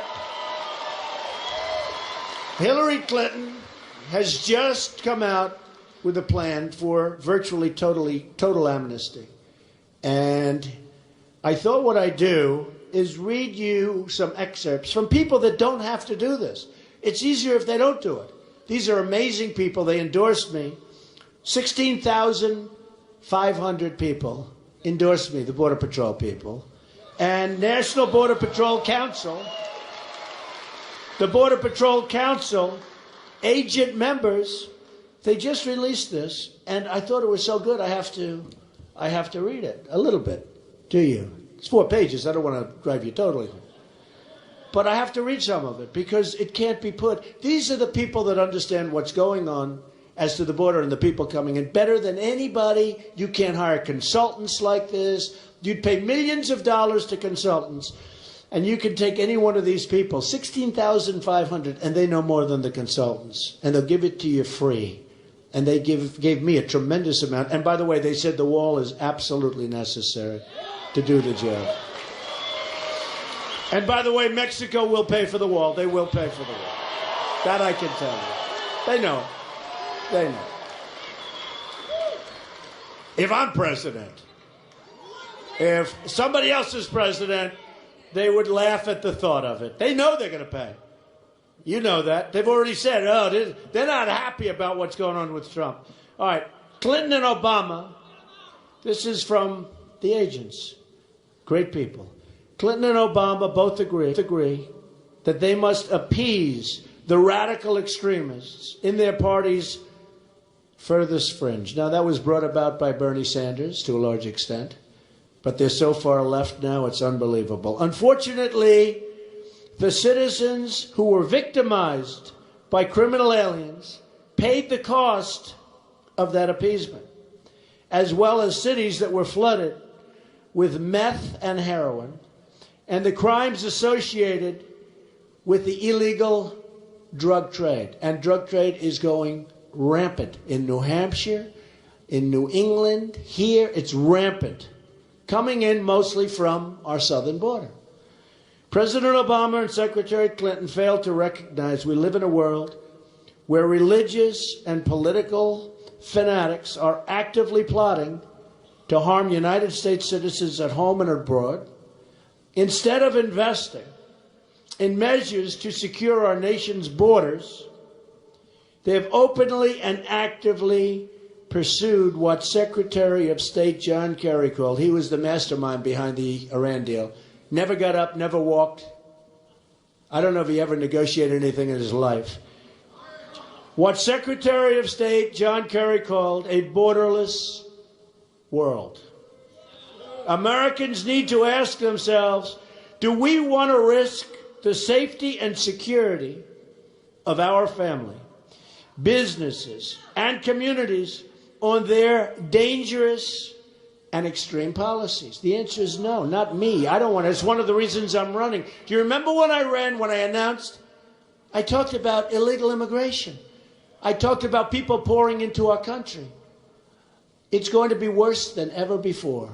And by the way, people coming in from other parts of the world, we have no idea who they are, where they come from. They're totally undocumented. They're showing documents that are false, I would be willing to bet. Law enforcement officials told me that under no circumstances, there's no way you can tell where they come from. And it's very, very sad. And Hillary Clinton wants 550% more people to come into our country from that part of the world. Not going to happen. And by the way, we'll build safe zones in Syria. We'll build safe zones. We'll build all sorts of things. We won't pay for it. We'll get the Gulf states to pay. OPM, other people's money. It's about time. We have, right now, we have $20 trillion in debt. Now, we want to help people, but we're going to use other people's money. The Gulf states have so much money, nothing but money. We're going to use their money. We'll head it. We'll do whatever you want to do, but we're not paying. Because it's time for us to stop. We have to rebuild our infrastructure. We have to rebuild our country. We have to knock the hell out of ISIS, by the way. We have to knock the hell out of them. Our military is...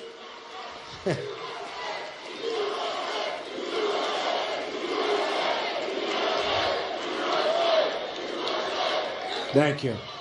Our military has become totally depleted.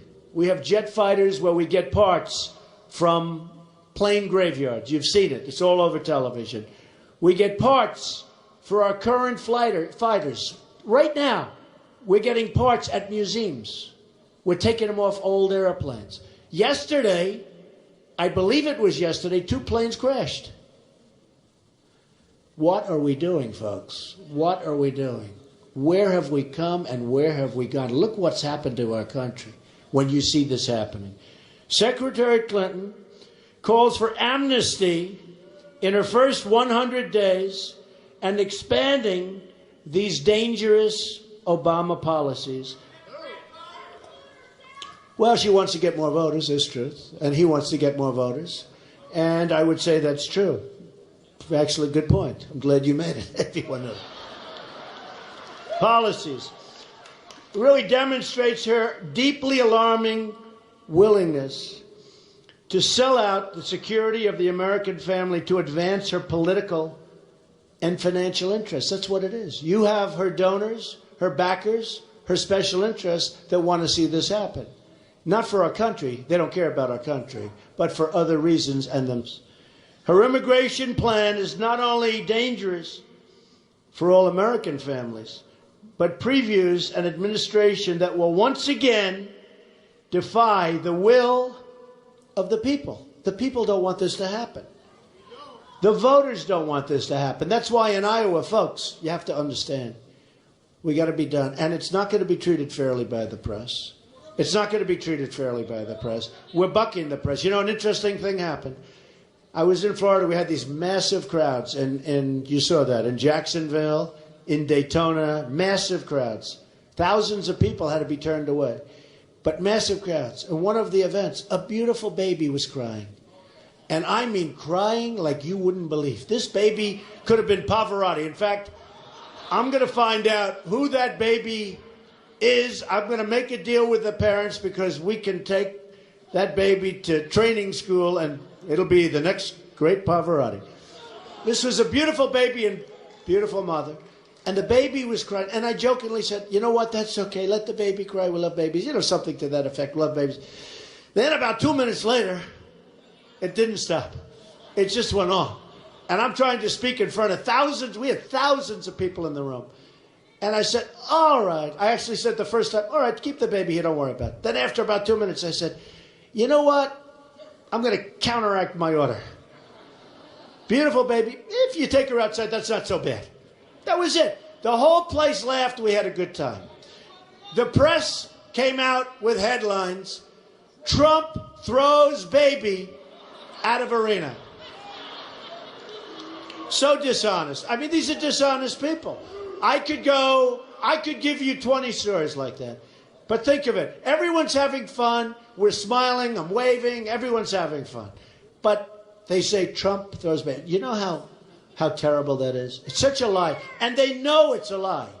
And spread the word, folks. But they know it's a lie. And then today, while I'm here, a reporter, an Iowa reporter, nice reporter, just comes up to me, puts a camera in my face. One of the questions, Mr. Trump, how do you feel about throwing that baby out of the arena in Florida? And I actually took 3 minutes and explained what happened. Run the tape. But you know, it's funny, when I said, that's okay, but you can go. And then everyone's laughing. I'm laughing. But they cut me off immediately. In fact, they cut me off a little short of even that final word. So nobody really knows. It's so disgusting what's going on with the media. So disgusting. And we just can't let... That's why we have to win. We have to win. We have to win. I've heard so much about that beautiful baby, beautiful parents. So much. I don't throw babies out, believe me. I love babies. I love my children. I love babies. I don't throw babies out, believe me. Secretary Clinton calls immigration a family problem. However, the families she ignored are the American family. Her plan does nothing to protect those who are victimized savagely, in some cases, every day by our blind pursuit of open borders. We don't want open borders. And we want people to come into our country, but we want them to come in legally.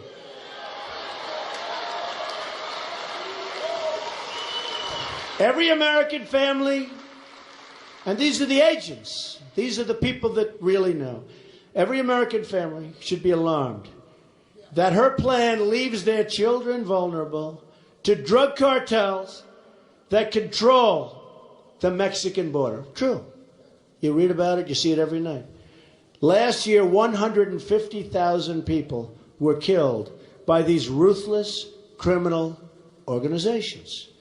Anyone who opposed them quickly discovered that these cartel leaders were morally bankrupt. Hundreds of journalists, activists, politicians, and law enforcement officers simply disappeared or fled the United States. Came into the United States. They fled. They just fled. They'll go anywhere. And this is what we're opening this up to, folks. It's going to get worse and worse. Remember this. The Border Patrol agents, these are great people. Their job's a lot easier if they just stand back and let people walk in front. They don't have to endorse me. I'm strong borders. I'm for letting people in, totally. But we have to know who they are. And we want strong enforcement. But we want strong borders.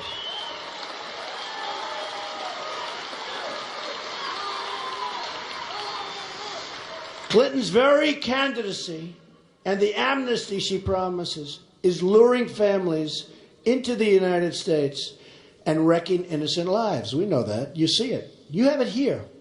You have it here. I was just with some folks and they said, we have a tremendous problem in Iowa. You don't think of it that way, but you have it here. We would face an unprecedented crisis, and you're right. They take away people's jobs.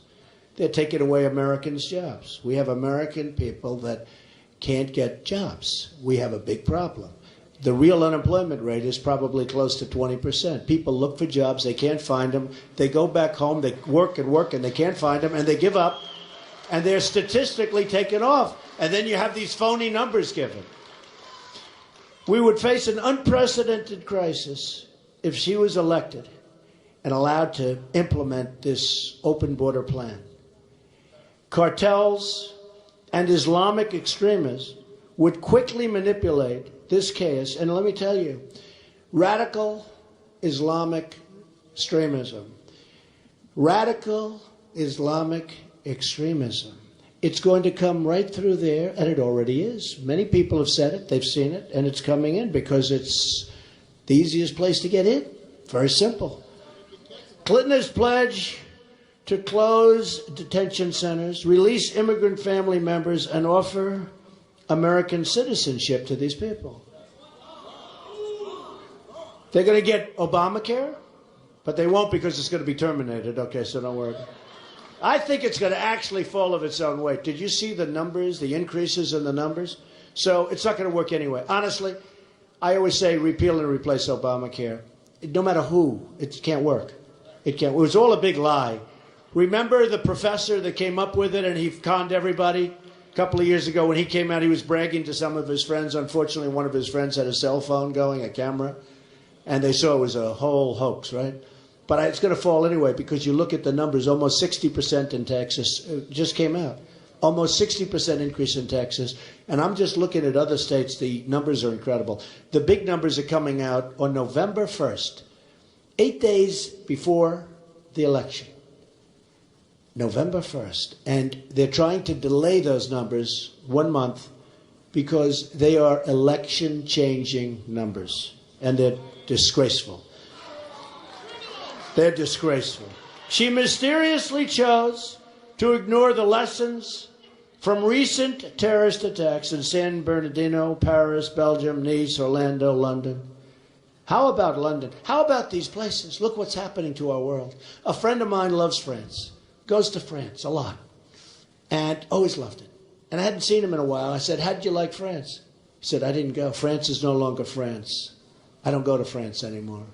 You look at Nice, look at that. But this is a guy who loves Paris, doesn't love it anymore. And he said, France is no longer France. Well, the United States will be the United States again, believe me. The United States will be the United States.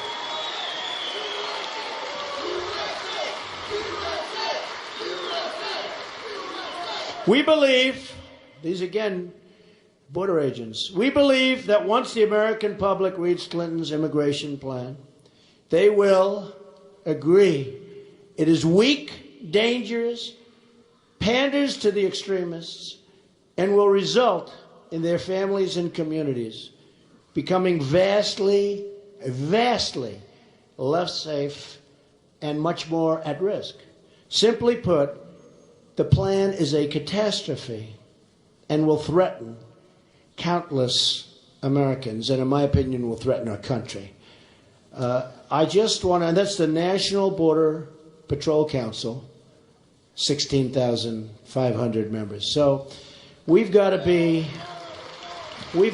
very careful, folks. And she's going to want them to come in, and they're going to come up here, and they're going to come all over the place. So we have no idea who they are, and where they're going. You know, they're placed in communities that even governors, and you have a great governor here, by the way, I have to tell you. You have a great, I have to tell you, become a friend of mine. He is a great, great governor. And by the way, did I make a great choice in Governor Pence? I made a great choice. Mike Pence, one of my great decisions. That was a good decision. I will take my guy over their guy all day long.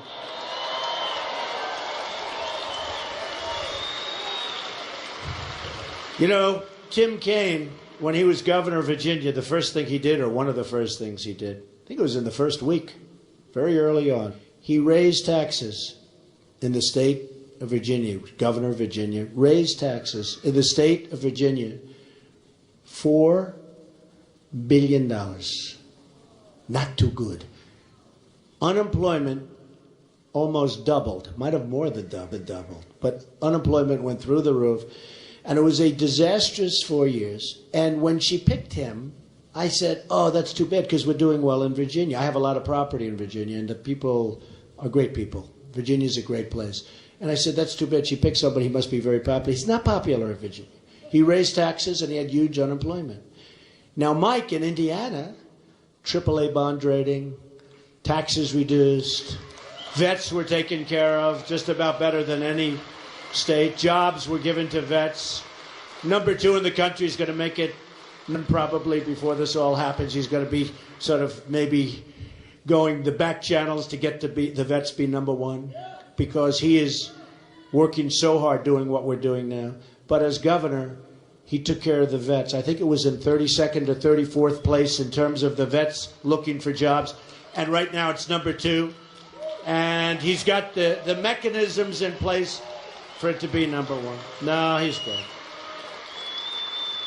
So we've just learned about $400 million ransom payment. Now, Obama said, yes, it has nothing to do with it. It's another lie. It's just like the Obamacare lie. It's just like so many other lies. It's another lie. Same day, just a coincidence, right? Cash. And I guess one of the hostages said yesterday or the day before that they had to wait at the airport for an inordinate time, hours and hours and hours, because they were waiting for either a plane or something to come in. In other words, we can't have great assurity, but I would think that the other side, meaning Iran, which is horrible the way they treat us, we gave them the greatest deal of their lives, other than the fact that we gave them Iraq also, because essentially they're going to be taking over Iraq very quickly. Among the largest oil reserves in the world, remember that. What we have given them, we've taken a nation that was really in trouble, and they've become a real power. And in the Middle East, a very dominant power, except for Israel. Remember Israel, folks. Remember Israel. Because Israel is tough and smart and strong, and Israel has been sold out by Obama. Sold out. You know, when I have friends of mine that are Jewish that raise money for Obama, I say, what are you doing? Has anybody been worse to Israel than President Obama? Just ask Bibi Netanyahu. Just ask him. Has anybody been worse, if you think? The Iran deal itself, and by itself, makes him the worst that's ever been in terms of Israel. And I think it's a very sad situation. So the $400 million comes in the same day as the hostages go out, or very close. And the hostages, do you all remember when they waited and waited and nobody could understand why were they waiting? So you ought to read the press on that today. Probably won't get the real story or the true story. But they were waiting for me. They wouldn't be getting 400, I'll tell you right now. They wouldn't be getting 10 cents. They wouldn't be getting 10 cents. And that deal, which was started by crooked Hillary Clinton, would never have been approved. Number one, the hostages would have been out of there before we started negotiation, or we don't have a deal. And number two, I would have never given them back the $150 billion. Never. I would have never done it. I would have said, first I would have gotten the hostages in. Then I would have worked on the 150. Then I get the 150. You know what that does in terms of power? And then you look at Yemen, where they have a long border along Saudi Arabia. That's what they want. They don't want Yemen. They want the border because they want the oil. They want Saudi Arabia. And for which we are taking care of the military, and they're not paying us properly. But, you know, these are all the mines, okay? You know, we pay rent on bases. We pay rent to defend them, okay? And when I bring this up, they say, oh, Trump doesn't know about military. I know. People are amazed at how much I know about the military. And people are very impressed. The fair people are very impressed. I've had people, now think of it. Saudi Arabia was making $1 billion a day when the prices of oil were high. Now they're making a fortune still. And we protect them for far less than it costs us, okay? And we do. We pay rent on military bases, and we're there to protect them, okay? So when I was asked a question recently on NATO, now, in all fairness, I've been a very successful guy, very successful businessman, have good instincts for things like that. They asked me about NATO. I'm not an expert in NATO, but I said two things. It's obsolete, right? I said, NATO is obsolete. And the announcer said, Wolf Blitzer, good guy, actually. But he said, well, wait a minute, NATO's obsolete. What do you mean? It's obsolete. Doesn't take care of terrorism. Frankly, has the wrong countries if you're really talking about terrorism, as we have gotten to know it over the last period of time. So it's obsolete. And I said, because of the terrorism. And I said, very importantly, that the countries within NATO are not, many of them, are not paying their way. So we're protecting them, and they're not paying. Next day in many of the newspapers, Donald Trump hates NATO. I don't hate NATO. I want these countries to pay. These countries, many of them, are very substantial. I want them to pay. We're paying right now 72% of the cost of NATO to protect them. Now, we have advantages too, but basically we're protecting them. So we end up in World War III protecting them, and you know what? They haven't lived up to the bargain. They have not lived up to their bargain. So the story was Donald Trump doesn't like NATO. I do like NATO. I think NATO is great. And in fact, on the front page of the Wall Street Journal about 4 or 5 months ago, headline, after I said this, headline, NATO to form terrorism unit. Isn't that nice? I'm going to put one of their good generals or somebody in. And that was all me. Now, they didn't give me credit. They gave me a little thing. Donald Trump wasn't happy, something like that. But they got to pay. And then these guys say, you know, the eggheads, they say, but we have a treaty. I said, that's right. They have a treaty, too. They have to pay. They have to pay. Now, again, with almost 20 trillion in debt, with being one of the highest taxed nations in the world, with people like Obama, who I personally think is incompetent, with people like Obama, and you know, the commander in charge of NATO the other day, did you see it? He came out and he said, Trump is right. I'm going to like this guy. He came out and he said, Mr. Trump is right. The other nations aren't paying, and they should be paying, many of them, and they should be paying. And he goes in and he explained it. I go in and I explain, listen, I have budgets and you have budgets, and in our country we have to pay. And it's not easy to pay. You people have to pay. I mean, there was a whole big article about it. I'm right. They're going to stop paying. Nobody asked them for the money. Now they're asking them for the money. Because of me, they're asking them for the money. So, you know what difference? You know what difference that makes? Now, we protect Japan, South Korea, Germany, Saudi Arabia, and others. They don't pay. Now, they pay, but they don't pay anywhere near what it costs. And actually, one of the generals got up not so long ago and said, doesn't Mr. Trump know that Japan, I love Japan, we're going to have a great relationship with Japan. Doesn't Mr. Trump know that Japan pays 50% of the cost of the defense? And the newspaper person called me up, who I respect, actually.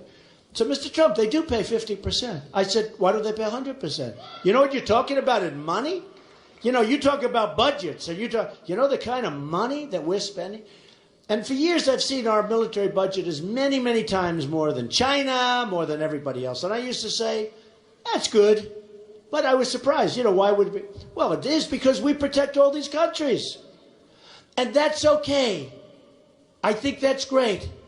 But they have to pay. They have to pay. Because this isn't 40 years ago. They have to pay. So with the 40, it's right, is it true? It's not, 40, 50 years ago. Now, that was originally for the Soviet Union. Now it's Russia, but that's okay. Russia's plenty tough, but you got to go with the punches, folks. We got to do what we have to do. We have to make it good. And you always have to be prepared to walk. Hillary Clinton came out and said, that's terrible. He's not going to stick with our allies. We're going to stick. But once the ally hears her dumb talk, because it's dumb, why would they ever pay? Why would they ever pay? When they hear that she will stick. Okay, here's a little negotiation, right? So you go in and you want to negotiate with, let's say, Japan, okay? And, there's a lot of problems over there because you have North Korea, and he's always threatening the area. He's always threatening Japan and South Korea. We have 28,000 soldiers on the border. But let's say somebody like Hillary Clinton makes this statement, we will never abandon our allies. Okay, I think those statements are beautiful. I think they're great. But one problem. When you go in and say, we will never, ever abandon you, but you have to pay us more money. They're going to say, we're not going to pay you more money if you're not going to abandon us. You always have to be prepared to walk. I don't think we'd walk. I don't think it's going to be necessary. It could be, though. Could be that Japan will have to defend itself against North Korea. We have a treaty with Japan where if Japan is attacked, we have to use the full force and might of the United States. If we're attacked, Japan doesn't have to do anything. They can sit home and watch Sony television. Okay? No. What kind of deals are these? Folks, I'm being serious. What kind of deals are these? These deals are by people, it's got to be a two-way street. These deals are by people that don't know what they're talking about. They don't know what they're doing. I have some of the greatest business leaders in the world that endorse me. We're going to use great business leaders to work with our generals. We're going to make great trade deals where we're getting absolutely killed with China and other countries. And you people know it better than anybody because even though you have a great governor, you know how hard it is to get your product to other countries, and in particular, to get it into China, because they don't want it. They don't want it. It's a one-way street. So Obama spent 7 minutes dodging this question yesterday, or the $400 billion. Okay? Spent all of this time, $400 million. Iran is the leading state sponsor of terrorism in the world, right? In the world. And when I say, when we talk about $400 million in cash, does anybody have any idea what that is? I actually say, who approves it? How does it get done? How do they get the money? How do they do this? $400 million in cash. Okay. So, no, it's unbelievable. Do you agree? It's unbelievable. And who has the right to do this? The cash to Iran, $400 million, is money that will be spent to attack our friends and allies. Terror. Now, I think a lot of it's going into their pockets, you want to be honest with you, okay? I think, a lot will be used for terror. A lot's going to go into their pockets. That's why they wanted different denominations. They wanted all different currencies. They wanted it all different ways. I think a lot of it's going to go into their pockets, all right? They're sitting there, they're seeing all this money go in this. All right, let's send some over here. By the way, pshing. So you look at that and you say, this is the way our country is run. And these people are enemies. Look, Iran is not our friend. Remember how they humiliated us with the sailors, the 10 sailors, on something that should have been, hey, listen, you're in the wrong little area, come, boo. And the only reason we got them back was we started paying the money a day or two later. Or we would not have had them back unless I was president. You get them back very fast, believe me. Believe me. And they humiliated our country, and they humiliated the sailors. Now, Hillary supports and helped create Obama's disastrous Iran deal. She's the one that got it started. Kerry finished it, including putting Iran on the path to nuclear weapons and giving them the $150 billion. Hillary's central role in making Iran the dominant Islamic power in the Middle East, it's just, you can't do it. Because we have to now run our country so smart. We have problems that are so massive that we just can't allow it to happen. And we have to run our country smart. Now, foreign policy in 2009, pre-Hillary, Libya was stable, meaning like stable, depending on your definition of stable, but sort of under control. Somebody was controlling it, you know who. Syria was under control. Iraq was seeing a reduction in violence. Iran was being choked. They were being choked by sanctions. And by the way, the power we had over Iran was unbelievable, because all we had to do is leave the meeting, say, we're going to double up, triple up on the sanctions. They would have given you anything you wanted. They would have given those hostages back before you started. They would have agreed the 150, look, we need money desperately. These are stupid people that did our negotiating. These are stupid, stupid people.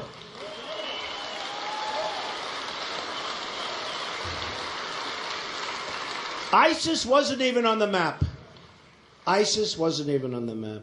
After Hillary Clinton, the world went up in flames. Libya is in total chaos. That was her baby 100%. Syria is in ruins, right? Ruins. Iraq is a disaster. Iran is on the path to nuclear. Egypt is, you know what happened with Egypt. ISIS is all over the place. ISIS is spreading. Now, did you hear where they said, oh, we have ISIS under control? And then those documents or maps were just released, and they say ISIS is now worse than ever. Remember, he said JV, junior varsity, right? Well, this is the legacy of Hillary Clinton. It's called death, destruction, chaos, and weakness. She's weak. She's a weak person. I'll tell you what. I know her. She's weak. She's weak. And why hasn't she done press conferences? It's been 250 some odd days, I guess. Why doesn't she do press conferences, right? We won't even talk about Benghazi. We're not going to talk about Benghazi. Now, the emails. Hillary Clinton stored her emails on an illegal private server to cover up her corrupt financial dealings and other shady activities, and probably illegal activities. I think not probably. In doing so, she enabled foreign espionage so that all of our enemies could very easily and quickly read her emails. I think, who knows? I think. She put up the security, and she took care of the security, but not for us, for other people. But our security, the security of every single American, was put into danger by her deletion, or whatever you want to call it, of, listen to this, 33,000 emails. And didn't she say those emails had to do with the wedding? Chelsea's wedding. And yoga, right? Yoga. 33,000 emails.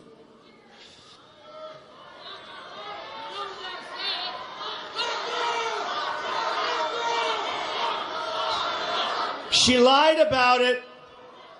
She lied about it. Pathological. She lied about it over and over and over again. And I said the other day, I think when the book is written, there's been plenty of them written, you don't want to read them, but when the book is written on Hillary, I think the single greatest achievement of her career will be getting out of trouble. Maybe it's not over yet. We'll be getting out of trouble with all of these horrible lies and emails and all of the things she did when other people, General Petraeus, many other people, their lives have been totally destroyed for doing nothing by comparison. Think of it, 33,000 emails. Gone. Gone. How do you do that? The FBI wants them. They're gone. And that's okay. And other people, I think NSA probably has them. Is that right? He just said NSA has them. Does NSA have them? I don't know. I mean, you know, some people have been saying that NSA has them. She lied about passing on classified information, right? And everything was just insecure. Insecure. She lied about having only one device. She lied about turning over all of her work-related emails. She lied over and over again about actions she took which put American lives in tremendous danger. Now, our economy, that goes without saying. We're being ripped off by everybody on trade. That's why we'll build the wall. Mexico's going to pay for the wall. You know why? Because they're making a fortune with us. I'm not even talking about the drugs that are pouring over. The drugs come over. They poison our children and others, and then they go back. They come over with drugs. You got to see this. They either don't have a wall or they have walls like this that your child can get over. And sometimes instead of ripping down the wall, which would be, I think, easier, they build a little ramp. You ever see the picture of the trucks going over the ramp? They go over back. They go over with drugs, poison our youth. They go back with cash. Not a good deal for us, right? Not a good deal for us. And honestly, if Mexico respected us, and I have thousands of Mexicans that work for me and have worked for me over the years, thousands, they're great people. Their leaders are too smart for our leaders. If Mexico wanted, if they respected our president, one phone call, believe me, that would all stop. And that's before the wall. And that call is going to be made very early on if I win. Very early on. Very, very early.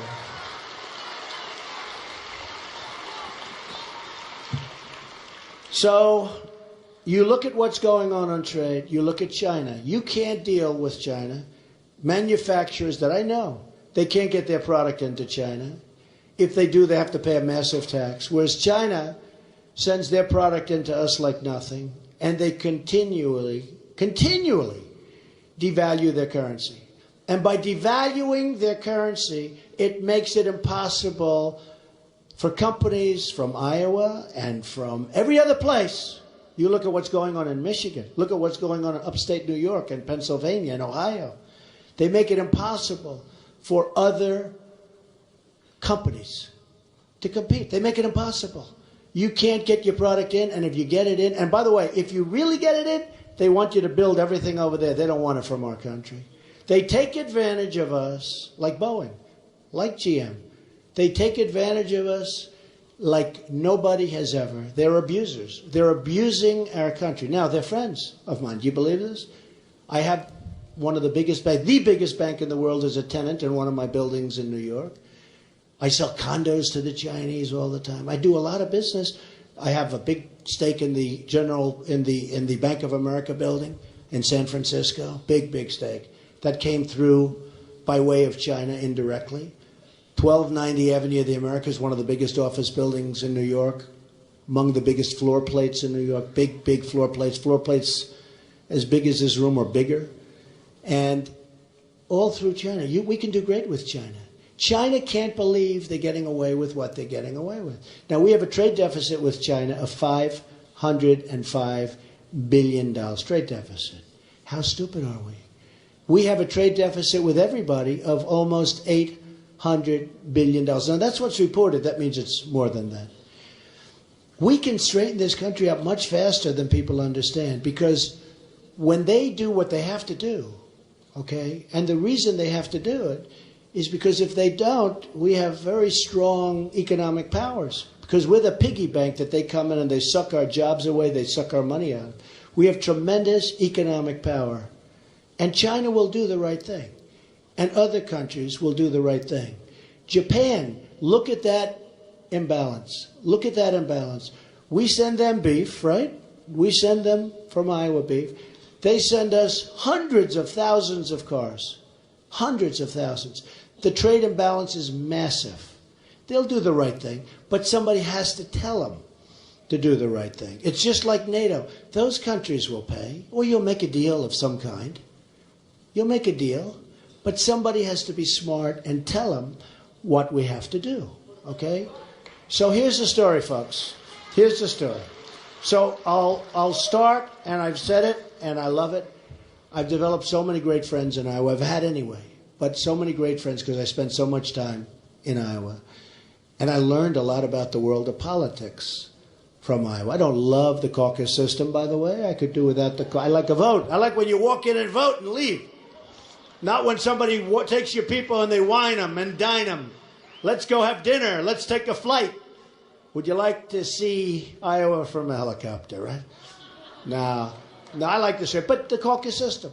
Now, you know that Iowa, they're talking about putting you at the back of the pack. You know that, right? Right? Not going to happen if I win, believe me. You're going to stay right where you are. Because there's a great history to it. There's a great beauty. There's a great beauty to it. There's a great beauty to it. And I'm not going to go over the difficulties that you're having, because I have 3 pages of them, of companies that are leaving and everything else. But I'm not going to do that. And that's not local government, that's federal government that's allowing to happen.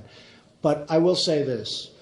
Iowa is an amazing place. You're going to keep your place in history. You're going to be that first state. And you know what? If it wasn't, I know so many people, good people, politicians, that came and they thought they were going to be president. And they came and they had to go through Iowa and New Hampshire. Those two. Iowa, New Hampshire. And they went to Iowa, and that was the end of their presidency. And then it was doubled up because they went to New Hampshire. New Hampshire's staying there too. But they went into New Hampshire, and that was their real end of their presidency. That was the end. Between the loss of both of them, I mean, practically it's over. So you have great history. You have very important history. So let me just tell you. I hope you can get out on November 8th and vote for Trump.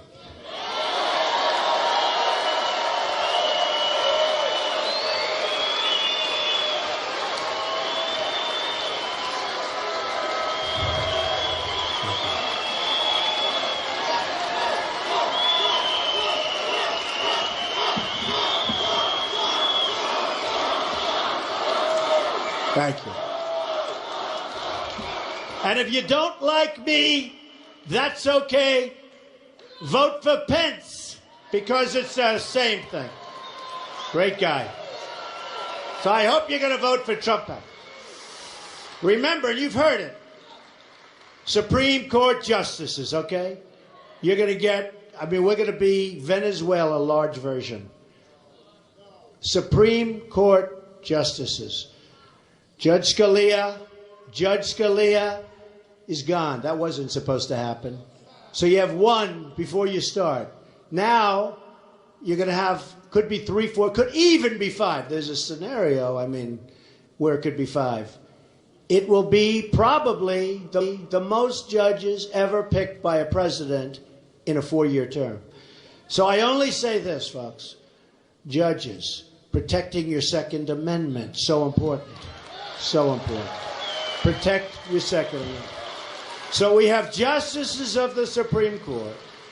We have protecting your Second Amendment, because they literally, I mean, they are going to do numbers on your Second Amendment where it's not going to be the same thing. It's going to be a whole different deal. You want protection, you want your rights, and you're absolutely right. You know, it's interesting, in San Bernardino or in Paris, which is one of the toughest gun laws in the world, if there were guns on the other side of the room as those maniacs were shooting down people one by one because they had no protection whatsoever, if there were you or you or you, if there were some guns on the other side of those rooms as they were being shot down like sitting ducks, you get over here, boom, boom, boom. These are sick people, folks. If they had guns on the other side of that room, number one, if they knew that, they wouldn't probably have come there, okay? And even if they wanted to play it cool, they would have been gone pretty quickly with far less carnage. So we have to protect your Second Amendment. We have to protect it. So in a nutshell, we don't win anymore as a country. We have a very, very dishonest media. I do want you to remember that, because when you read, like you'll read this story tomorrow, and you'll hear this and that. You'll hear everything very different from what we all know was said. Like the baby. Like that beautiful baby. I love that baby.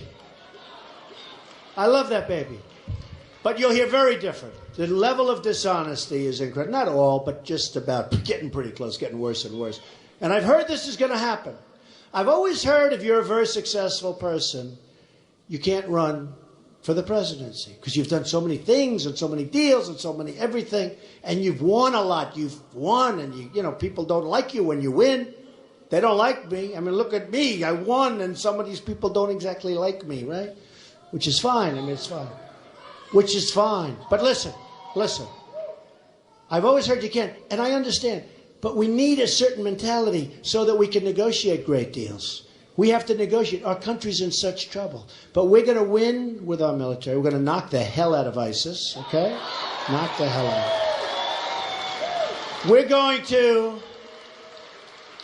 We're going to take care of our vets. And our vets are being very, very badly treated. We're going to make great trade deals. We're going to bring jobs back to Iowa and every place else in this country. We're going to make great, great trade deals. And we're not going to lose our companies anymore to Mexico and all of these other places where they're building plants, the likes of which you've never seen, and like we're not doing in this country. We're going to build a great wall. And we're going to have borders. We're going to have borders, real borders. We're going to have borders. And I said it. People are going to come in, and they're going to come in legally. Now listen, so important to me. We're going to make America great again. We're going to make America safe again. We're going to be America first. We're not going to be negotiating with countries. You know, we actually make deals where we want to help companies and countries, and companies too, by the way, before we want to help America. We're going to make America great again, and you're going to be so proud. We're going to start winning again like you've never seen any country win. We're going to win at every single level. We're going to win with our trade deals. We're going to win on our border. We're going to win for our vets. We're going to win on health care, repeal and replace. And we're going to build up our depleted mirror. We have to, and it's so important, we have to build up our depleted, very badly depleted military. It's not like, by the way, it's not like we have a choice. We're going to do it. And you're going to be very proud of your country again. And hopefully, you're going to be very, very proud of your president. Thank you. Thank you very much, everybody. Thank you. Thank you. Thank you, everybody. Thank you.